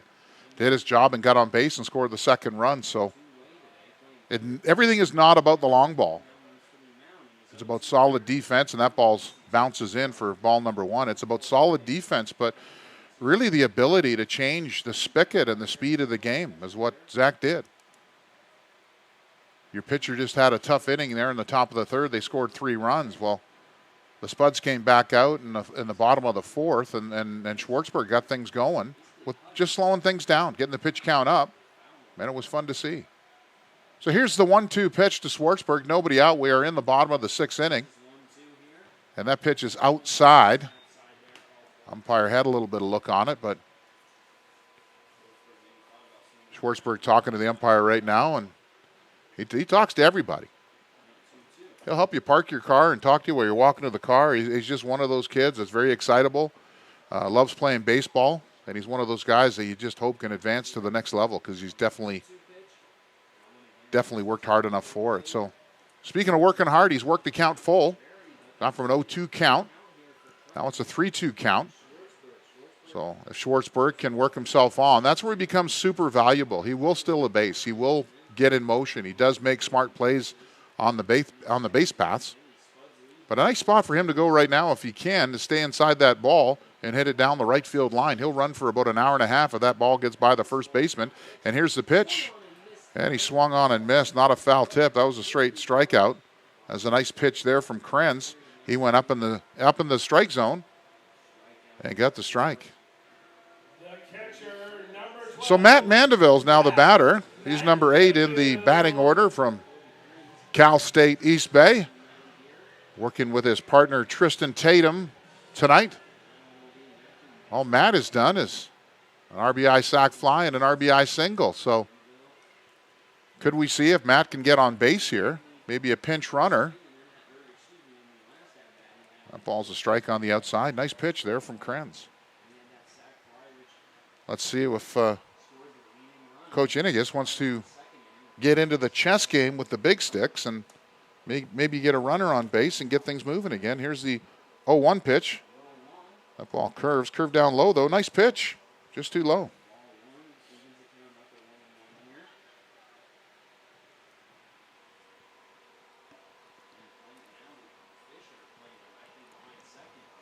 So we are getting deep into the ball game. We'll be in the top of the 7th. Here coming up after this, but that ball's bounced in as well, so count goes to 2-1. Where the Spuds bullpen is definitely going to be firing up. You're getting into Blake McFadden territory. Blake did not pitch last night. It was not a closing or a save situation, but at a 4-3 ball game. Here's the 2-1 pitch. And that ball's grounded. It's going to take a funny hop and die, and Mandeville can get across, and he does slide. The ball gets by. I don't think Matt's going to go anywhere. He might get thrown out here at second base. Here's Lundmark comes up throwing. And you can, I think he unhooked his trailer on that. I'm not sure, but he had a trailer, and then he unhooked it and got some speed running down first base. That has to be the hustle move of the night. I'll tell you what. Daniel Wicks running down first base and diving, and Matt, that's what Matt did. He got the spin, the third baseman. Dula came up, made a nice play. But I'll tell you what, Mandeville, that was all hustle. Good for Matt. Well, here's Josh Quinn. So the young fella can help himself out and help his pitcher out. As a train goes by here at Wolf Field, one of the cool parts about it, if you like T-Mobile Park in Seattle. And there's Matt taking a lead. And that ball's inside for ball number 1. Well, if you're Josh Quinn, what you really want to do is get on the right side of that ball. Hitting a ball to the shortstop of the third baseman, it stops Mandeville from advancing. But right now where that sun is, you can see the first baseman. That's going to be a problem, that throw across the diamond. So let's just see if Josh can do. That ball was swung on. What I'd like to see right now, I'd like to see Joshua contribute.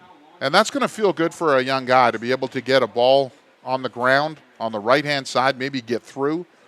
And so he can go back to the dugout with second and third year college players and feel a part of it. So let's just see on this pitch, and he's way out in front again.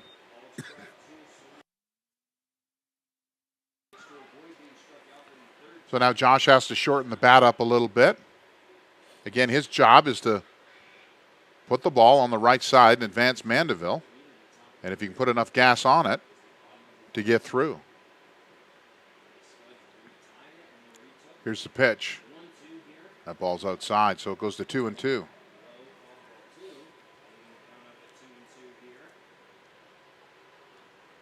But Krenz is not throwing gas by any means, but he seems to be able to locate his pitches. I would imagine now he's going to come back with that curveball. He's got maybe it's a slider. Not really, too far away to see how that's coming out of his hand, but he does have a nice slider. Let's see if he goes back to that now. And he does, and he strikes out Quinn. That was a nice pitch. The left fielder, number 9, Tyler. So the top of the order for Castelli. This is big right now. So we got a right-handed pitcher. And if they haven't done their homework on Castelli and he brings a fastball inside, that ball's going to go a long way. In fact, if that ball hits the train, it could end up in another state. Let's see if Castelli here can get himself back on track. Base hit. Be nice if he can hit a gap. Lokrenz's first pitch is outside for ball number 1. Again, Mandeville, not a speed demon. Not a guarantee to score, but if Castelli can hit a gap and get one of those fielders to turn, we'll see if Coach Eddie sends him here with 2 outs. Here's the 1-0 pitch. And Castelli puts that down first base. First baseman, nice play on the slide.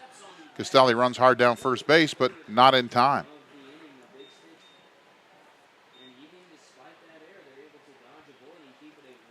So that's the end of the 6th. We'll go to the top of the 7th. We'll be right back with more Spuds Baseball right after these messages from our awesome sponsor.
The top of the 7th inning.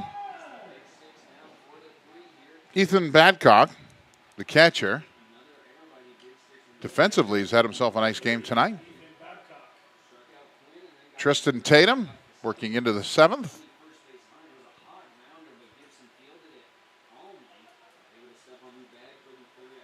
So I'd imagine at this time it's batter to batter for Tatum, who's had himself an excellent ball game. So keep throwing strikes.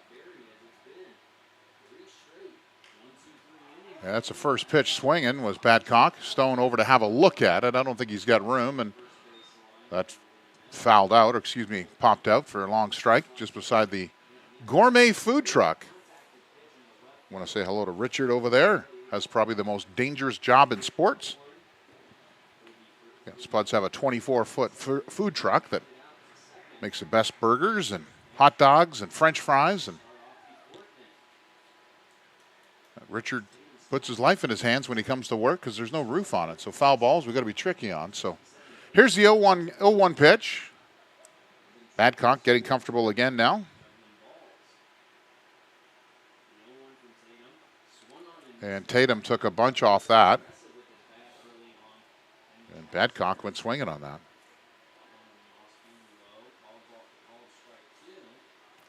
So Tatum has been a workhorse for the Spuds this summer, right from the get-go. He pitched the third game of the year, took the loss, but again went 6 innings against North Platte. Here's the 0-2 pitch. Outside, set him out, see if you want to go fishing some more, and Badcock wanted nothing to do with that. So you don't see that really that often from Tatum. A lot of these guys get 0-2 and they want to get fancy. Tatum doesn't do that. He'll try to nibble a little bit, but he doesn't usually end up that far out of the zone. Here's the pitch. He'll go right back inside. Wow. That pitch had a bunch of the plate. But once again, my vote does not count. That looked like it was strike number 3, so Tatum took something off that. It was a curveball inside, and good for Badcock. He held off that, especially with 2 strikes. And he'll live to see another pitch. Here's the 2-2 pitch from Tatum. Went back to the same pitch. That's rolled down to Levitt at third. He'll come all the way across the diamond. The 6'6" Tyler Stone stretches out, and that's for out number 1. So a nice series there by Tatum. Inside and out, inside and out. Hit off speed. So first out for the Spuds. Alex Thurston, the shortstop's the batter. He struck out a couple times tonight. The 4-3 ball game. We're in the top of the 7th. 7th inning stretch coming out. We got a nice crowd here tonight. Battle of the credit union night. We've got 4 local credit unions that are all trying to raise non-perishable food items for the food bank here in Caldwell. So Pioneer Credit Union had their night about 2 weeks ago and did a great job raising some money. It's real simple. The Spuds put on a nice promotion. You bring in a can of corn, you get a free ticket to the game. So the community does good. The food bank does good. Those that are less fortunate do good.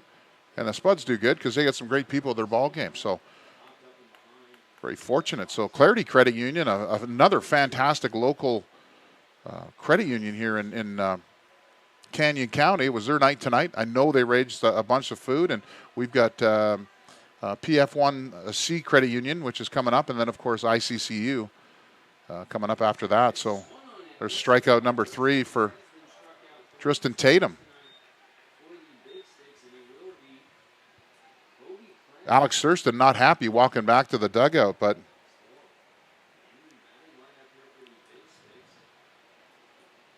the Cooper Dolick will be the batter. He's playing, excuse me, that's Kobe Krenz. He's still in the game. He's pitching. I got a piece of paper with a bunch of notes and all that kind of stuff on it, so checking with our official scorer for the game and kind of scrambling up here with Wade. But we do know it's 2 outs. So here's the first pitch from Tatum. Looked like it caught the outside corner, but it did not.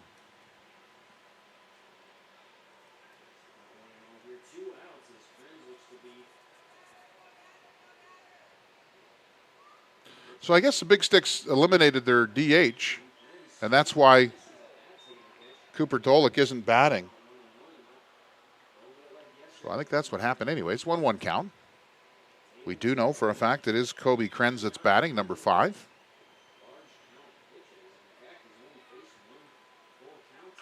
And that ball's hit to Levitt, third base. He'll scoop it up all across the diamond. Stone with the big stretch. So Tatum,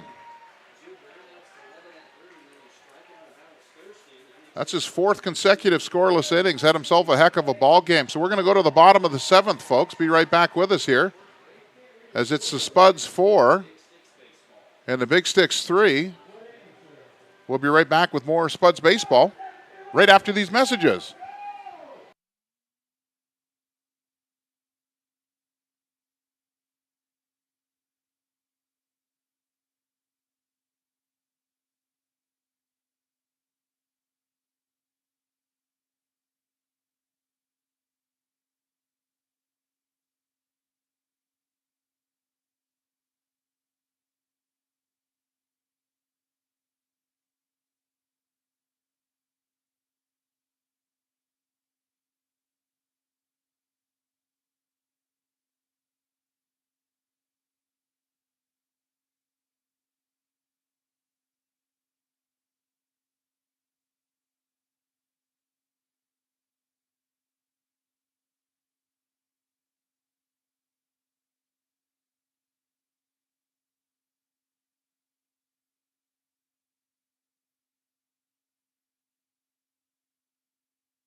All right, and welcome back to Wolf Field. Right fielder Luke. We're in the bottom of the 7th inning. Lucas Danielewicz will lead things off. Kren's still on the mound. Nobody in the Big Sticks dugout. Some guys getting loose, but not throwing, just stretching up against the fence.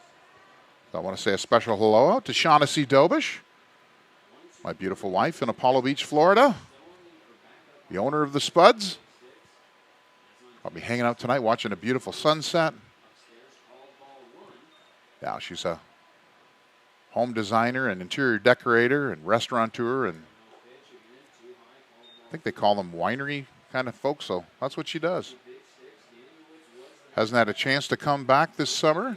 Last summer, of course, spent a couple months and getting things going with the Spuds, and just wanted to tell her I love her, and we'll see you soon. Okay, enough of that. 2-0 count to Danielewicz. And Danielewicz fouls that pitch off.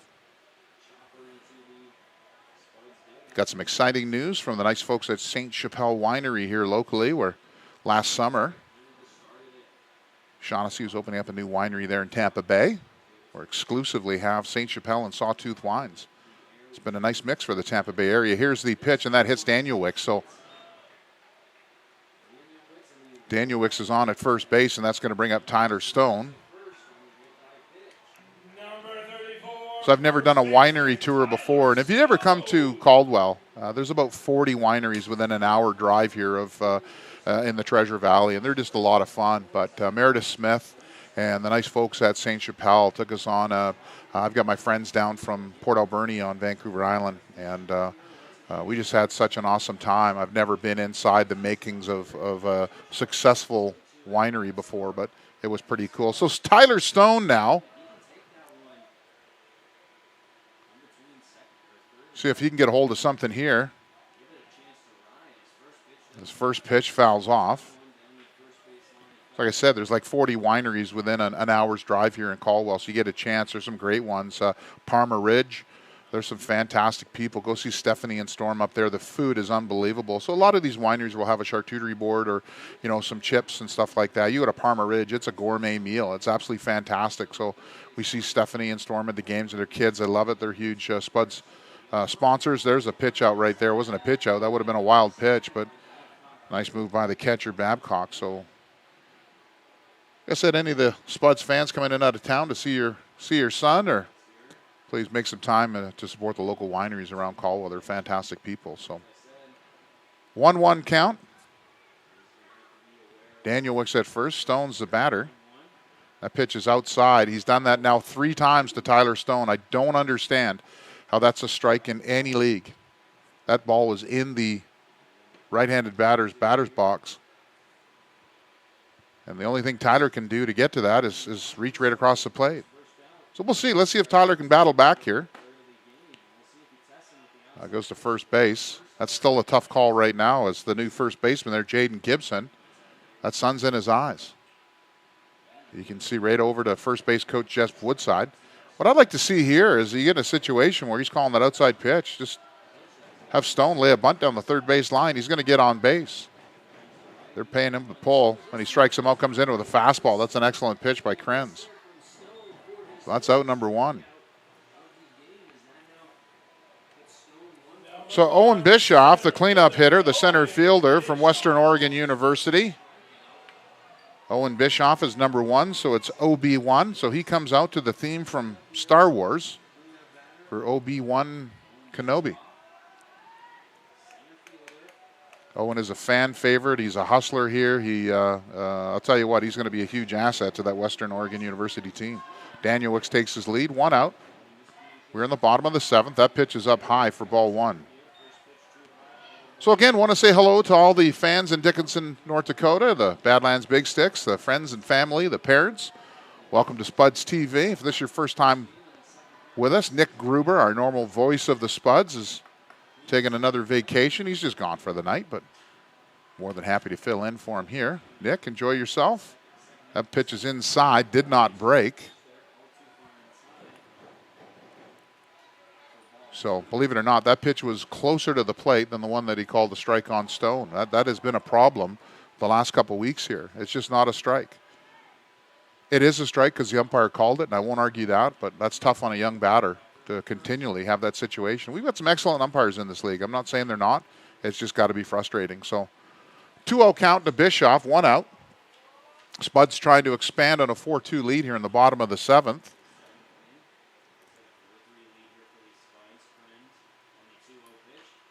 That ball hit down the third base line, but foul. Dulek comes over and makes the play. That's for strike number 1. Peyton Flynn on deck. What a beautiful night for baseball here in Idaho. As I said earlier, they're surrounded by the mountains. We're 4,000 feet above sea level. It's just not sand and potatoes here in Idaho. It's actually some unbelievable scenery as you got to make your way to the West Coast and into Oregon. Enjoy it if you come out and visit us. So here's the 2-1 count. Daniel Wicks takes his lead. Here's Krenz with the pitch. That ball is high for ball number 3.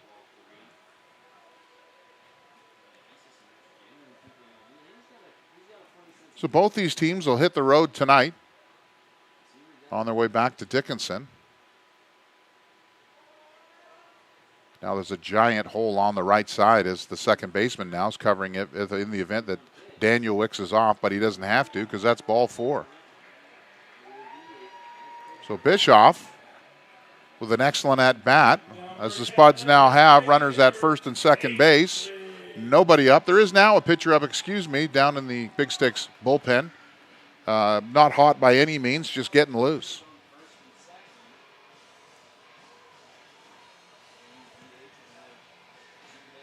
So 1 down. Flynn, the batter, had an excellent at-bat. His last at-bat up where he hit the ball to the right side. Lundmark misplayed it, and that scored the runner, the go-ahead run. So he's got an RBI. And it'd be great if he could do the same thing right here. Daniel Wicks had some bad thoughts in his mind. I think he might have been going. I think Krenz knew it too. Third baseman Dulek playing back a little bit, not expecting a bunt or move the runners over. But we'll see if Flynn can get the bat on the ball here. That ball travels over and cuts in for a strike. Excellent pitch by Kobe Krenz. And there's nothing that Flynn could have done with that pitch. That was a great first pitch. Sets him up.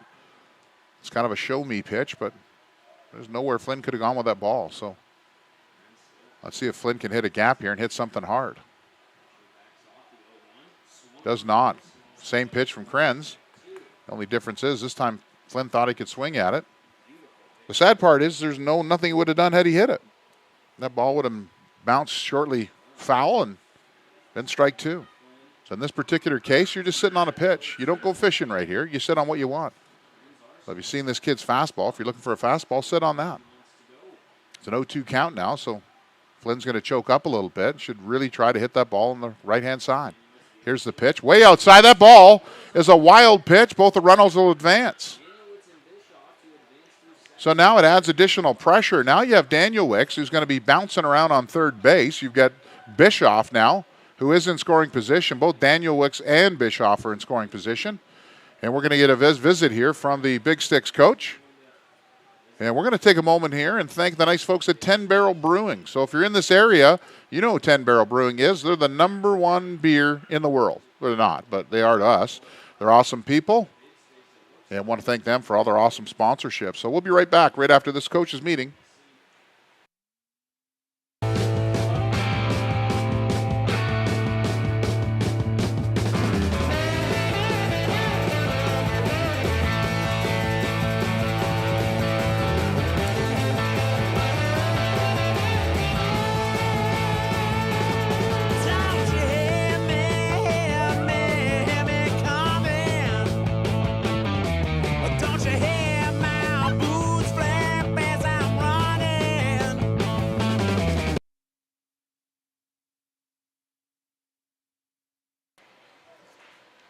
So I want to thank 10 Barrel Brewing and want to thank all of our awesome sponsors.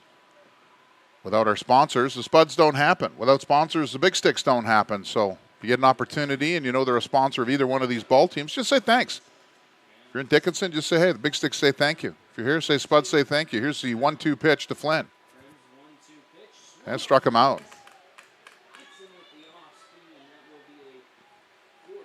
not a real good at bat by Flynn.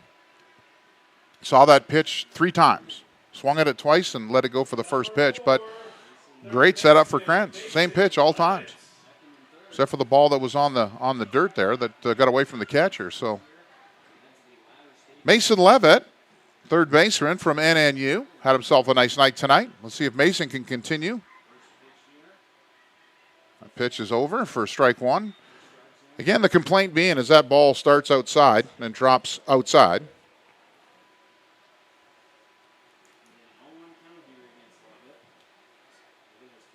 It has a curve on it, but umpire called it a strike. 0-1 count. Spuds need a base hit right here.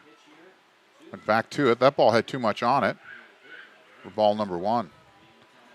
That's a feel pitch. When you throw that ball, you can't really say it's a curve ball. It's not a solid break. It's more of a slider, but with something off of it.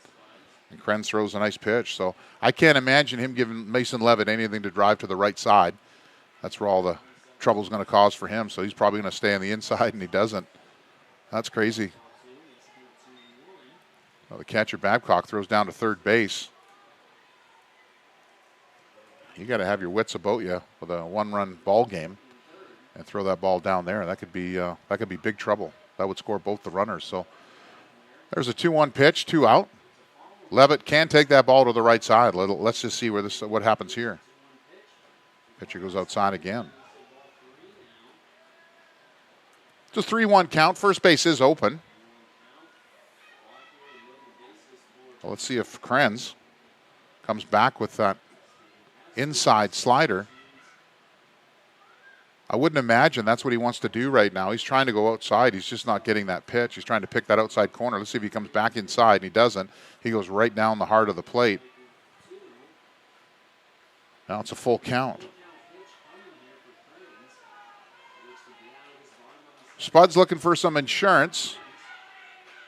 Krenz doesn't want to give it to him. A full count. Runners at second and third. First base is open. Here's the pitch. Fouled back by Levitt. Nice swing. That ball was up a little bit, and Levitt got under it. So the second half of the ILB season starts tonight. All the teams are reset. All the records are reset. So the Big Sticks are your first half winners. They will have a home field advantage come playoff time, and well deserved. It's a good ball club, and they got the best record in the West right now. Here's the pitch. Struck him out. High fastball again.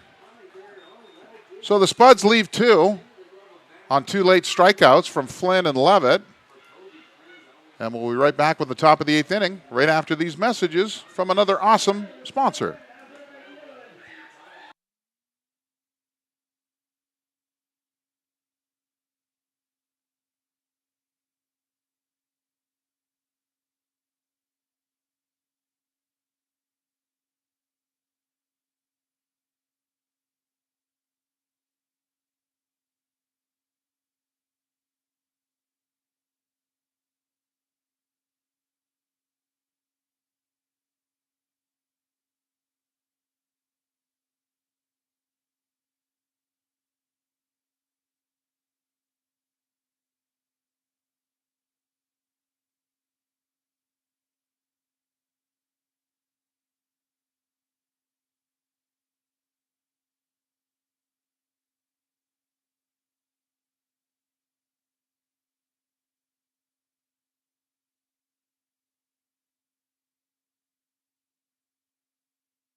So here we are in the top of the 8th inning.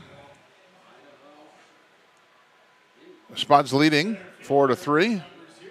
Tristan Tatum back out for his 8th inning of work. We'll be at the top of the order now. Quade Peters will lead things off, the center fielder. He's grounded out, flied out. He's got an RBI single and stole second base. So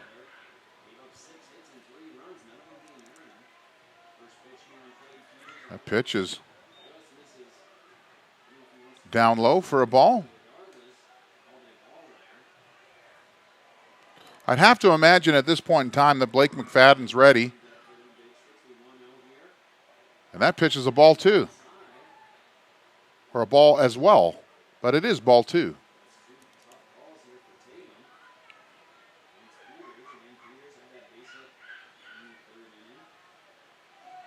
Now there's a strike. 2 balls and 1 strike.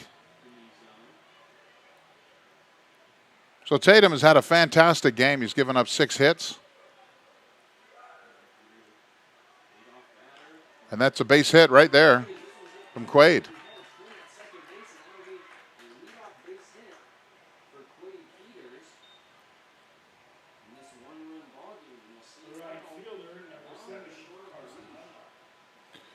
So it looks like Tristan Tatum's going to stay.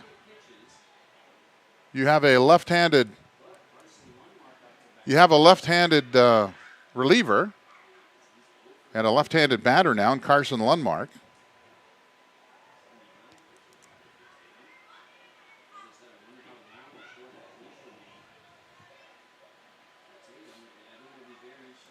So Peters has the stealing ability as Lundmark trying to lay down a bunt and advance him over. So that's strike number 1.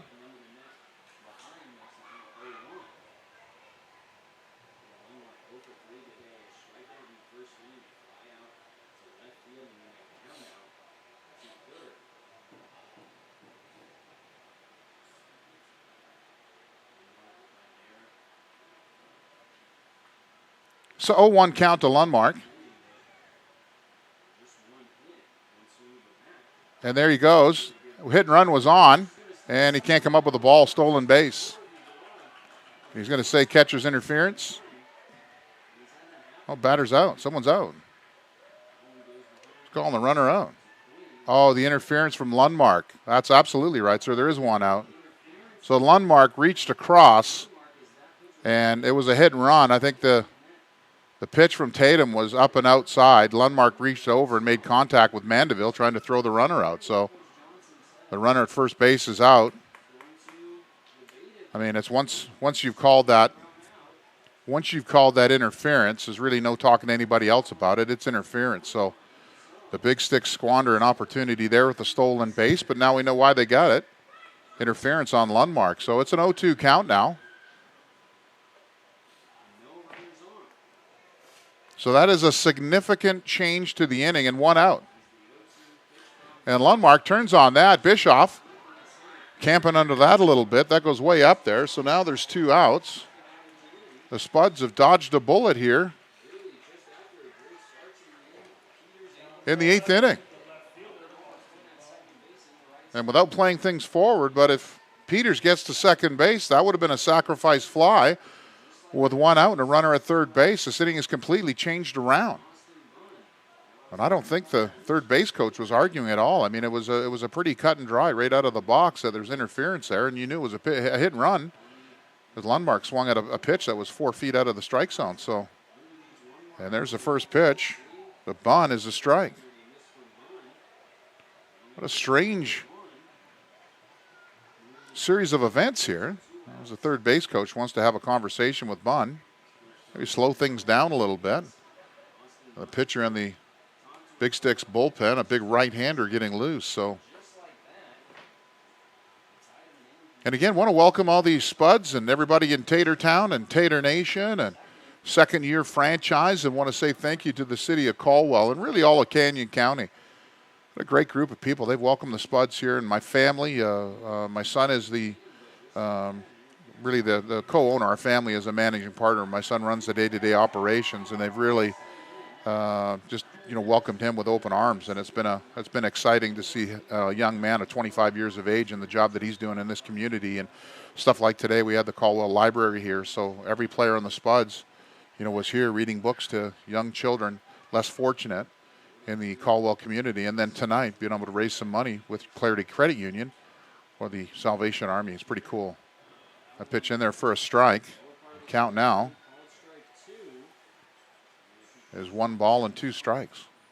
So Tatum's had himself a heck of a game. He didn't get rocked in the third inning when they scored 3 runs on him, albeit on a couple bloops and blinks and stuff like that. And there's a foul ball as Bunn is fighting to stay alive here. Nice at bat by him. Count remains 1 ball, 2 strikes.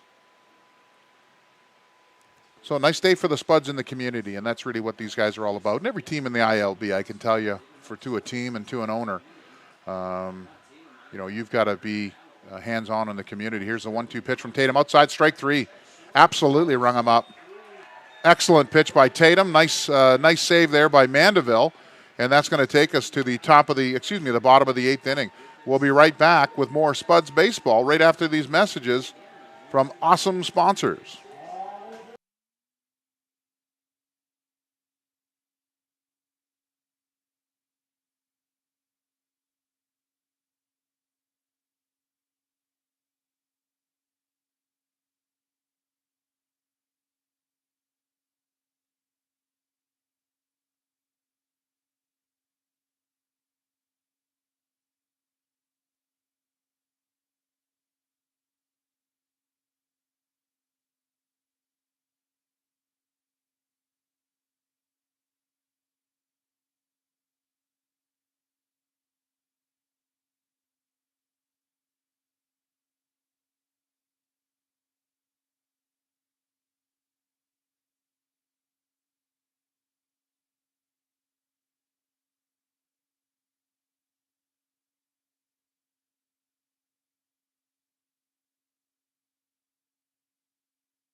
So we are back here on the bottom of the 8th inning. I will tell you that the electronic device we use here had just flashed up with a low battery. So we don't have a plug-in. We do have a plug-in, but you can't operate everything, plug-in and the headset and all that kind of stuff. So I will warn you, if we lose you, it's a battery issue. So Schwartzberger's your batter. Zach coming in now. Had himself a nice game. What Zach's trying to do right now is real simple. Get on base. We also have a new pitcher. Logan Fragamini is in the game.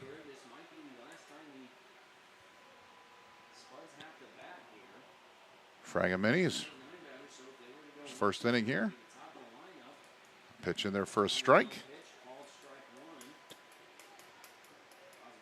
So no other defensive substitutes for the Big Sticks.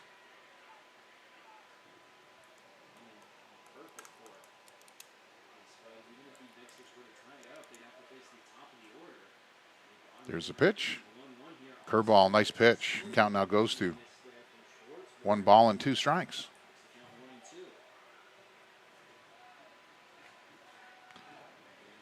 There's been some good thought into the process here for Big Sticks pitching tonight. It just hasn't been rear out and, throw them 90 miles an hour. They've actually moved the ball around quite nicely. Here's the 2-2 count, the 1-2 count, now 2-2.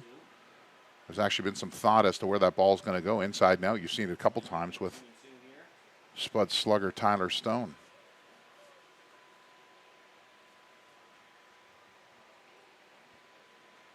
Here's the 2-2 pitch. That ball's inside. That ball bounced. So Schwartzberg is doing his job. He is a get pitches out of that pitcher's arm kind of guy, and that's exactly what he's done here tonight. In fact, he's done it all season long. He is a defensive specialist, makes a nice play. Makes nice plays at the infield and stops that ball from going through to maybe advance a runner or score another run. But here's the full count pitch to Schwartzberg. That ball's hit. That ball's hit up in the air. And the left center and the right center fielder, they dropped. That ball dropped again. The center fielder tripped. And that ball evaded him. He might be hurt. Quade Peters might be hurt. I don't know whether he hit a sprinkler system out there, but he absolutely dropped. That's an ankle issue. I don't know whether Lundmark was coming over pretty hard, but he was not as he was earlier. But he lost his shoe. That's his glove, actually. He's up now, and I don't know what happened. Maybe it's not a turf monster. But Schwartzberg is just saying, hey, you all right? But he had it. He was on the run, and he just fell. So the Spuds, advantageous here of some fielding mishaps here in the bottom of the 8th inning. Well, Schwartzberg's now on second base. So Mandeville here in a situation where everybody in the ballpark knows what Mandeville's going to do. His job is to lay a bunt down on the left side of the infield. The infielder's in. He's going to turn right now and lay a bunt down. Now he takes strike one. So as I said earlier, everybody in the ballpark knows, except for Matt, that his job, he can square around at any time. Everybody knows his job is to get Zach Schwartzberg at third base. And he just got his signs there from Coach Alec at third base. He should square around right now. And he doesn't. And he tries to foul one down. Fundamentals 101 baseball. Late in the game, you got a one-run lead, and you're not moving a runner over. Not sure whether Matt has the capability of laying down a bunt. I'm pretty sure he has. He's had a pretty good night. He's got a couple RBIs, but what he does have right now is he has an 0-2 count. What you don't want to do is get an out without advancing Schwartzberg. Let's see if he can bounce back here. That ball's outside for ball number one.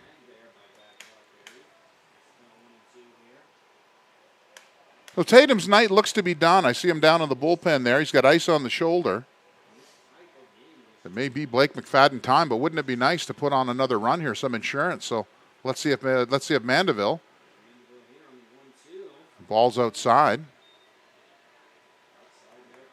First baseman is now backed way the heck up.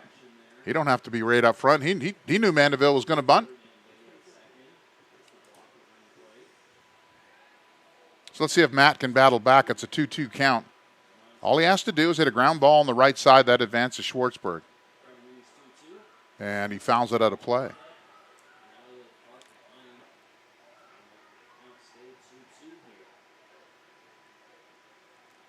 So you don't know the comfort level of these guys in certain situations, but if somebody can't lay down a bunt, then maybe a pinch hitter is in order. But Matt's had himself a great night, and he doesn't play every day. So for him to stay in there and do that, you got to tip your cap to him. That ball's hitting down the third base side. And that's the last place he wants to hit the ball. But right now, with a 2-2 count, he's got to be very defensive. And I don't think you're going to see Schwartzberg steal a base here.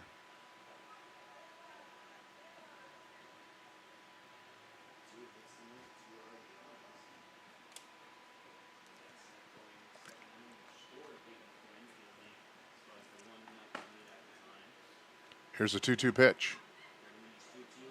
That ball's way outside for ball three. You're going to say, well, maybe Matt will get on walk him on base. It's not really what you want either. Now that keeps the double play in order, right? Him putting the bunt down, that puts Schwartzberg at third base with one out. You'll make that trade all day long. Now you've got your, number 9 batter and then number 1 batter after that. So here it is, full count. Let's see if Matt here can come through and stays alive. It hasn't been a bad at-bat for Matt. He just didn't put a bunt down. I'm not sure whether we got the lines crossed up, but 0-1, he was swinging away. Coach Inigus put the same play down again. So maybe there's a hunch there. But Schwartzberg can definitely steal a base here, and maybe he's going to be on the go. Here's the full count pitch to Mandeville. And he struck him out. So that's one out on not a conventional baseball play. And that's exactly why you bunt him over to third base. Joshua Quinn.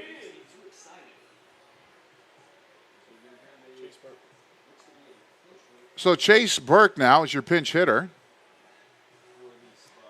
Chase Burke, Mesa Community College. Hitter number 3, Chase Burke. So as we might have thought, Chase comes in to pinch hit for Josh Quinn, the youngster. Quinn did make an incredible play on a double, triple bobble to first base to get the Spuds out of trouble, but again, Chase's job right now is try to get that ball on the ground ball side. So one out. Schwartzberg at second base. Let's see if Burke can pick up the RBI. First pitch is called strike.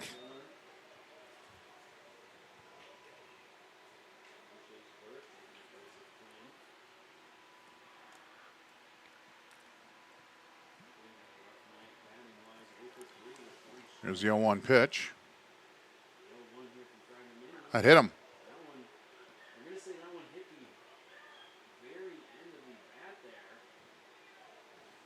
Well, they're saying that hit the bat. I don't quite understand that.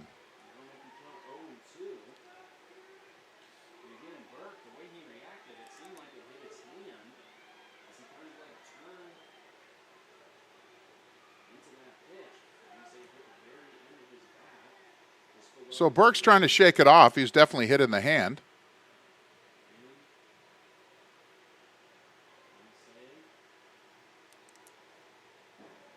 And as I did earlier, I will warn you, I do have some power issues here with the iPad here.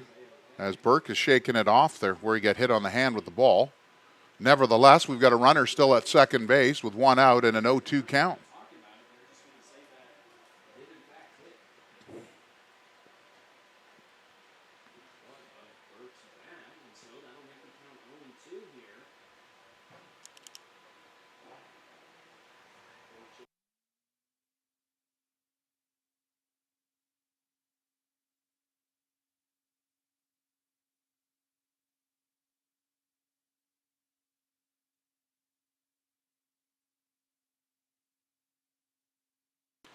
So here's the 0-2 count to Burke.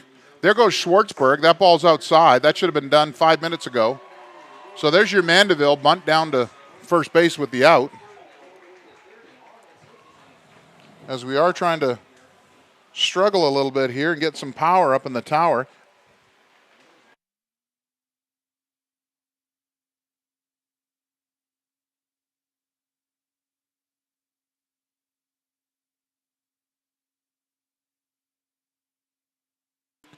So we may lose the volume here.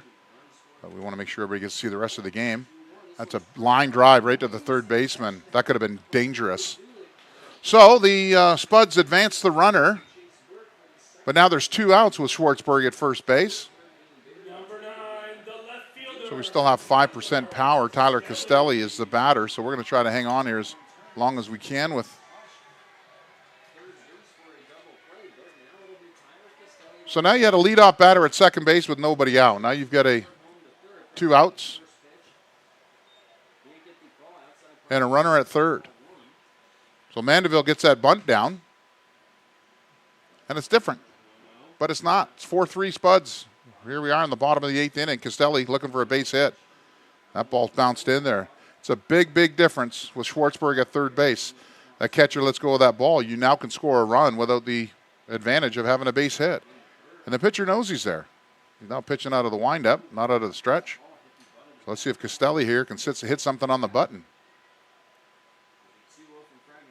It's 3-0 now. Lucas Danielewicz is going to be the on-deck hitter. And again, I will warn you, we're going to switch over to some power here and lose the audio, but still give you an opportunity as we finish out. 3-0 pitch in there for a strike. So it's frustrating when it's textbook, move a runner over, get him on, get him over, get him in, and you don't execute. And that's a foul ball down the third base line from Castelli. So the count is now full. Castelli making it or reaching first base is not the worst thing that can happen.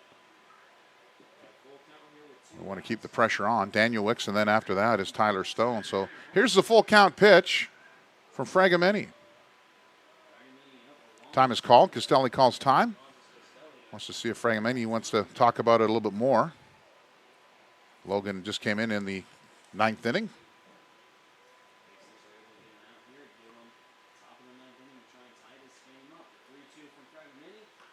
That ball's fouled off again. Nice swing by Castelli. Again, with 2 strikes, he's got to be defensive. The ebbs and flows of this 8th inning have been incredible. From a long fly out that Schwartzberg ends up at second base to not being able to execute, to not being able to execute, to now having a runner on third base with 2 out. Here's the full count pitch. Castelli, that ball is hit, but Bunn's underneath that. He'll come over and make the catch. So the Spuds squander an opportunity. We'll be right back with more Spuds baseball right after this. What's that? Yeah. Yeah, why wouldn't it? Might have been the wrong chord. No, it is. That's the right one. So that's the stuff that the stuff that's happening right there is the stuff that absolutely burns me.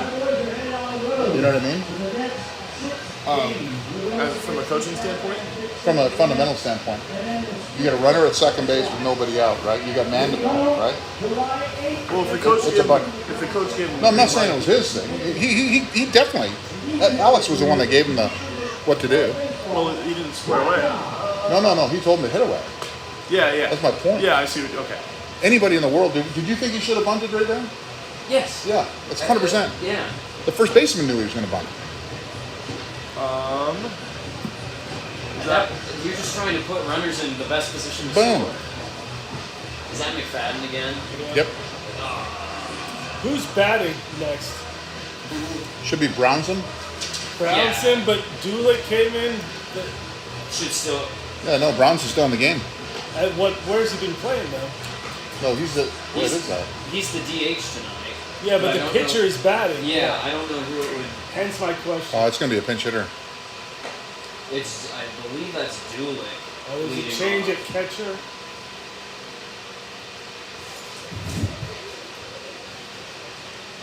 Your attention, please. Now closing out for your Canyon County Spuds. Blake McFadden. It's not called closing out. It's not the closer. It's now fucking pitching. You can't do that. No, it's closer, whatever. He's now pitching, right?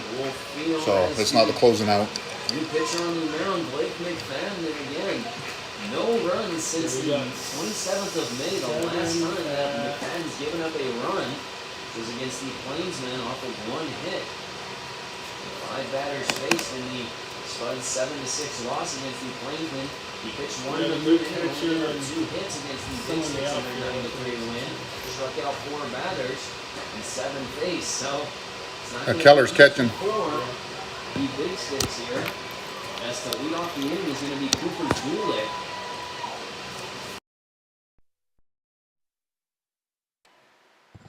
So Cooper Dulick is going to lead things off here in the top of the 9th inning. Jeremy Keller now in to catch for McFadden. Blake McFadden now coming in for the Spuds. 4-3, Spuds lead, top of the 9th inning. Dulick's first at bat of the night. He's going to face Blake McFadden right here. Here's pitch number 1. That ball's over for a strike. So it's been a weird one tonight. Some bloops and blunders and mishaps and so forth. And here's pitch, 0-1 pitch from Blake. Strike 2. McFadden from NNU, Northwest Nazarene University.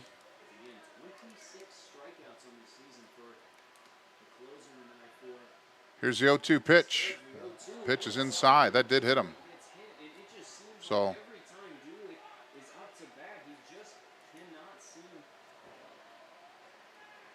the Big Sticks get a runner on first base on an 0-2 count. The last thing McFadden wanted to do. And we just talked about it. The game's been a weird one. Last thing the Spuds wanted to do was put a free base runner on, so. So Jaden Gibson, who came in for Calvillo, sorry, is now the batter. So Blake McFadden is a lefty, so he'll be able to keep Cooper Dulick a little closer. Spuds looking for a double play here. It looks like Gabe Garrett is in at second base.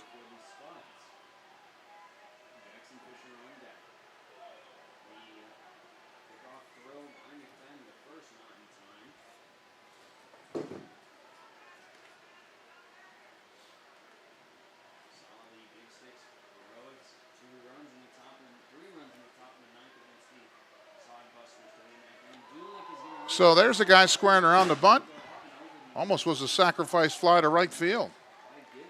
So we talk about the fundamentals, we talk about execution, and that's probably the most frustrating point for these coaches is getting guys that may or may not be used to executing in some high-pressure situations. So that is strike number one. So the Big Stick's trying to advance the runner, and the pickoff throw to first base by McFadden. That play was close. So that would be a huge opportunity here if McFadden can pick off that runner at first base.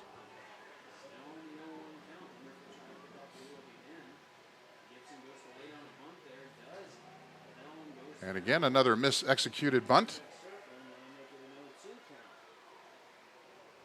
So now Jaden Gibson, 0-2 count. Anything they had in before in regards to advancing the runner through a sacrifice is off. So Gibson now wants to stay out of the double play ball. 0-2 pitch from McFadden. Cooper Dulick takes his lead at first base. And McFadden's going to go over to first base. So as I said, we are limited on some power here on the iPad, and we're switching back and forth. We may lose the audio, but we'll try to keep up with things in regards to the count and the score and so forth. Here's the 0-2 pitch from McFadden. That pitch is outside. Nice block by Keller.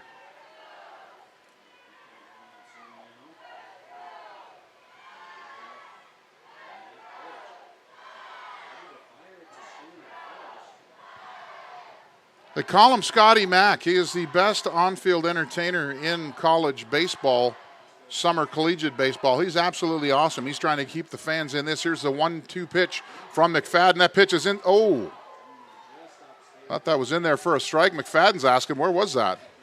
Tyler Stone is asking, where was that? Nevertheless, it's now 2-2.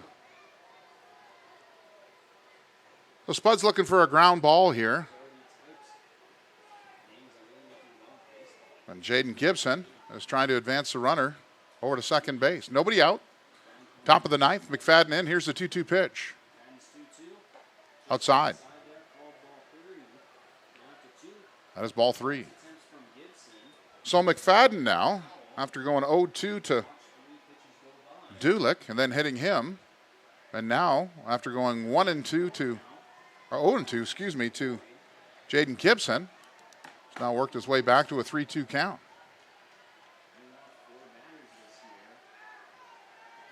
Here's the pitch. Ball four.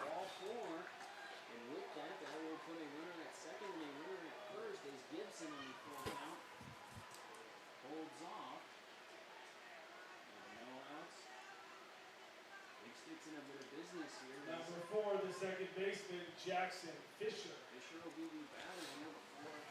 So I'm going to take it off audio now, and because we only have 2% left on the iPad, and try to keep you up to speed here.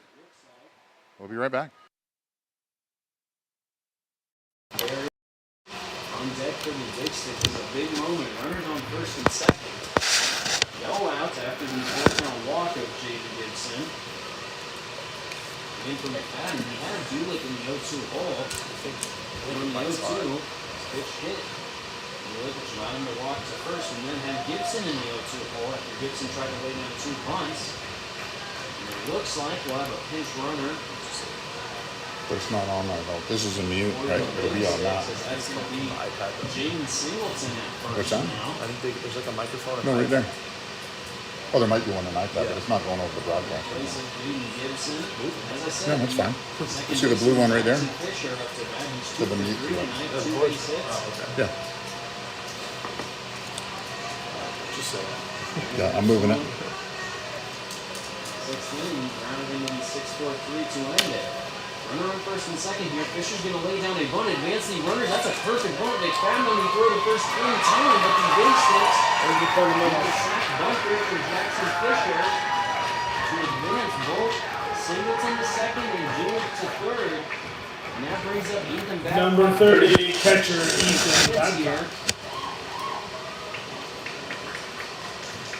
to send Jewett home. He's just got to get a nice hit here. Hopefully it'll drop for him. He's over 3 today. Bring that to third and bring that to second. He can just get that fly out to the left field that he had at the second inning. That'll tie this ball game up. And feel playing tight now for the Spuds. First pitch on the track. Swung on and missed there. Back Berry. This is not 0-1 here.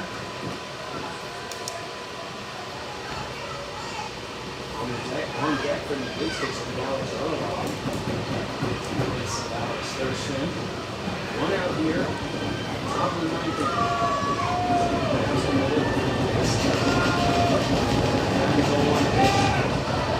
Just misses outside there. Called ball 1.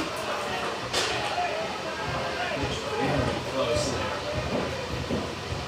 Berry holds up. Great move from Fisher to the sack bunt. Nearly got to first base.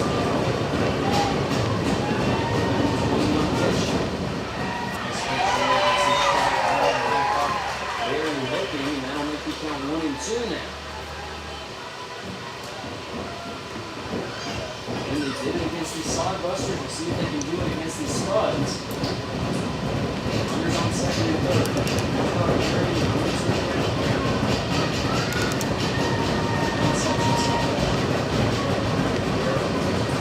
The 1-2. Swung on and fouled back by Babcock Berry.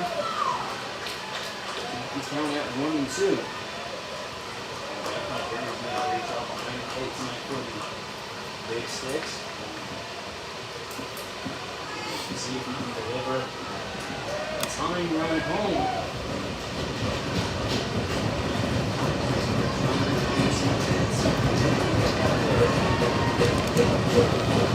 That was 1-2.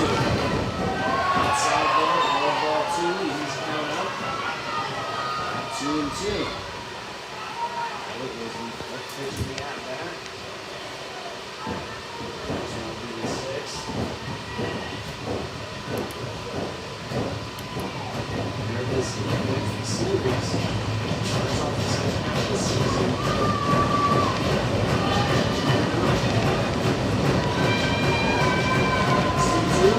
Swing on the wrist,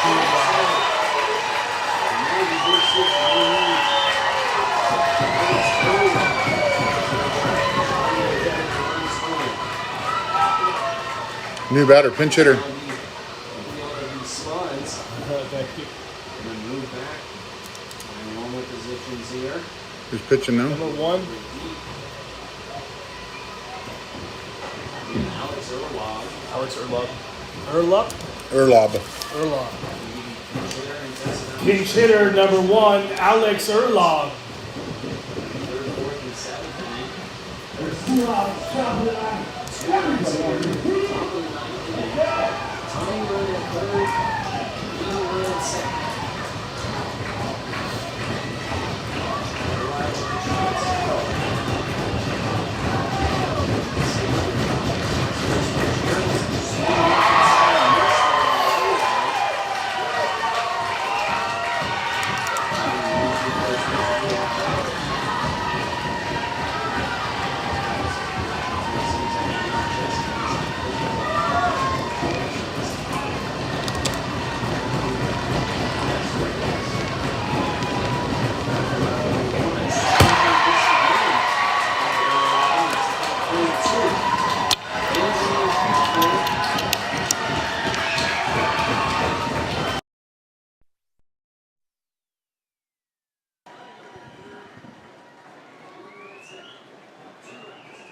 0-2 count. Here's McFadden. 2 outs, 2 strikes. That's the ball game, folks. The Spuds win 4-3 on a nail biter. As Blake McFadden comes in, he has not given up a base hit since opening night. The NNU graduate that rewrote the record books at NNU. Fantastic young man, lives local, great kid. A 2021 All-Star here with the Spuds. And they start the second half of the season with a win. Want to thank everybody for tuning in tonight. We appreciate you being with us. Want to thank all of our sponsors. Spuds head out on the road. You can watch all those games this weekend. Just go to Badlands Big Stick Baseball, Big Stick, on YouTube and watch the games there. They'll be there Friday, Saturday, and Sunday. Again, on behalf of all the staff and management, the players, the coaches here at the Spuds, thank you for spending your Wednesday night with us. Thank you very much. Have a good night.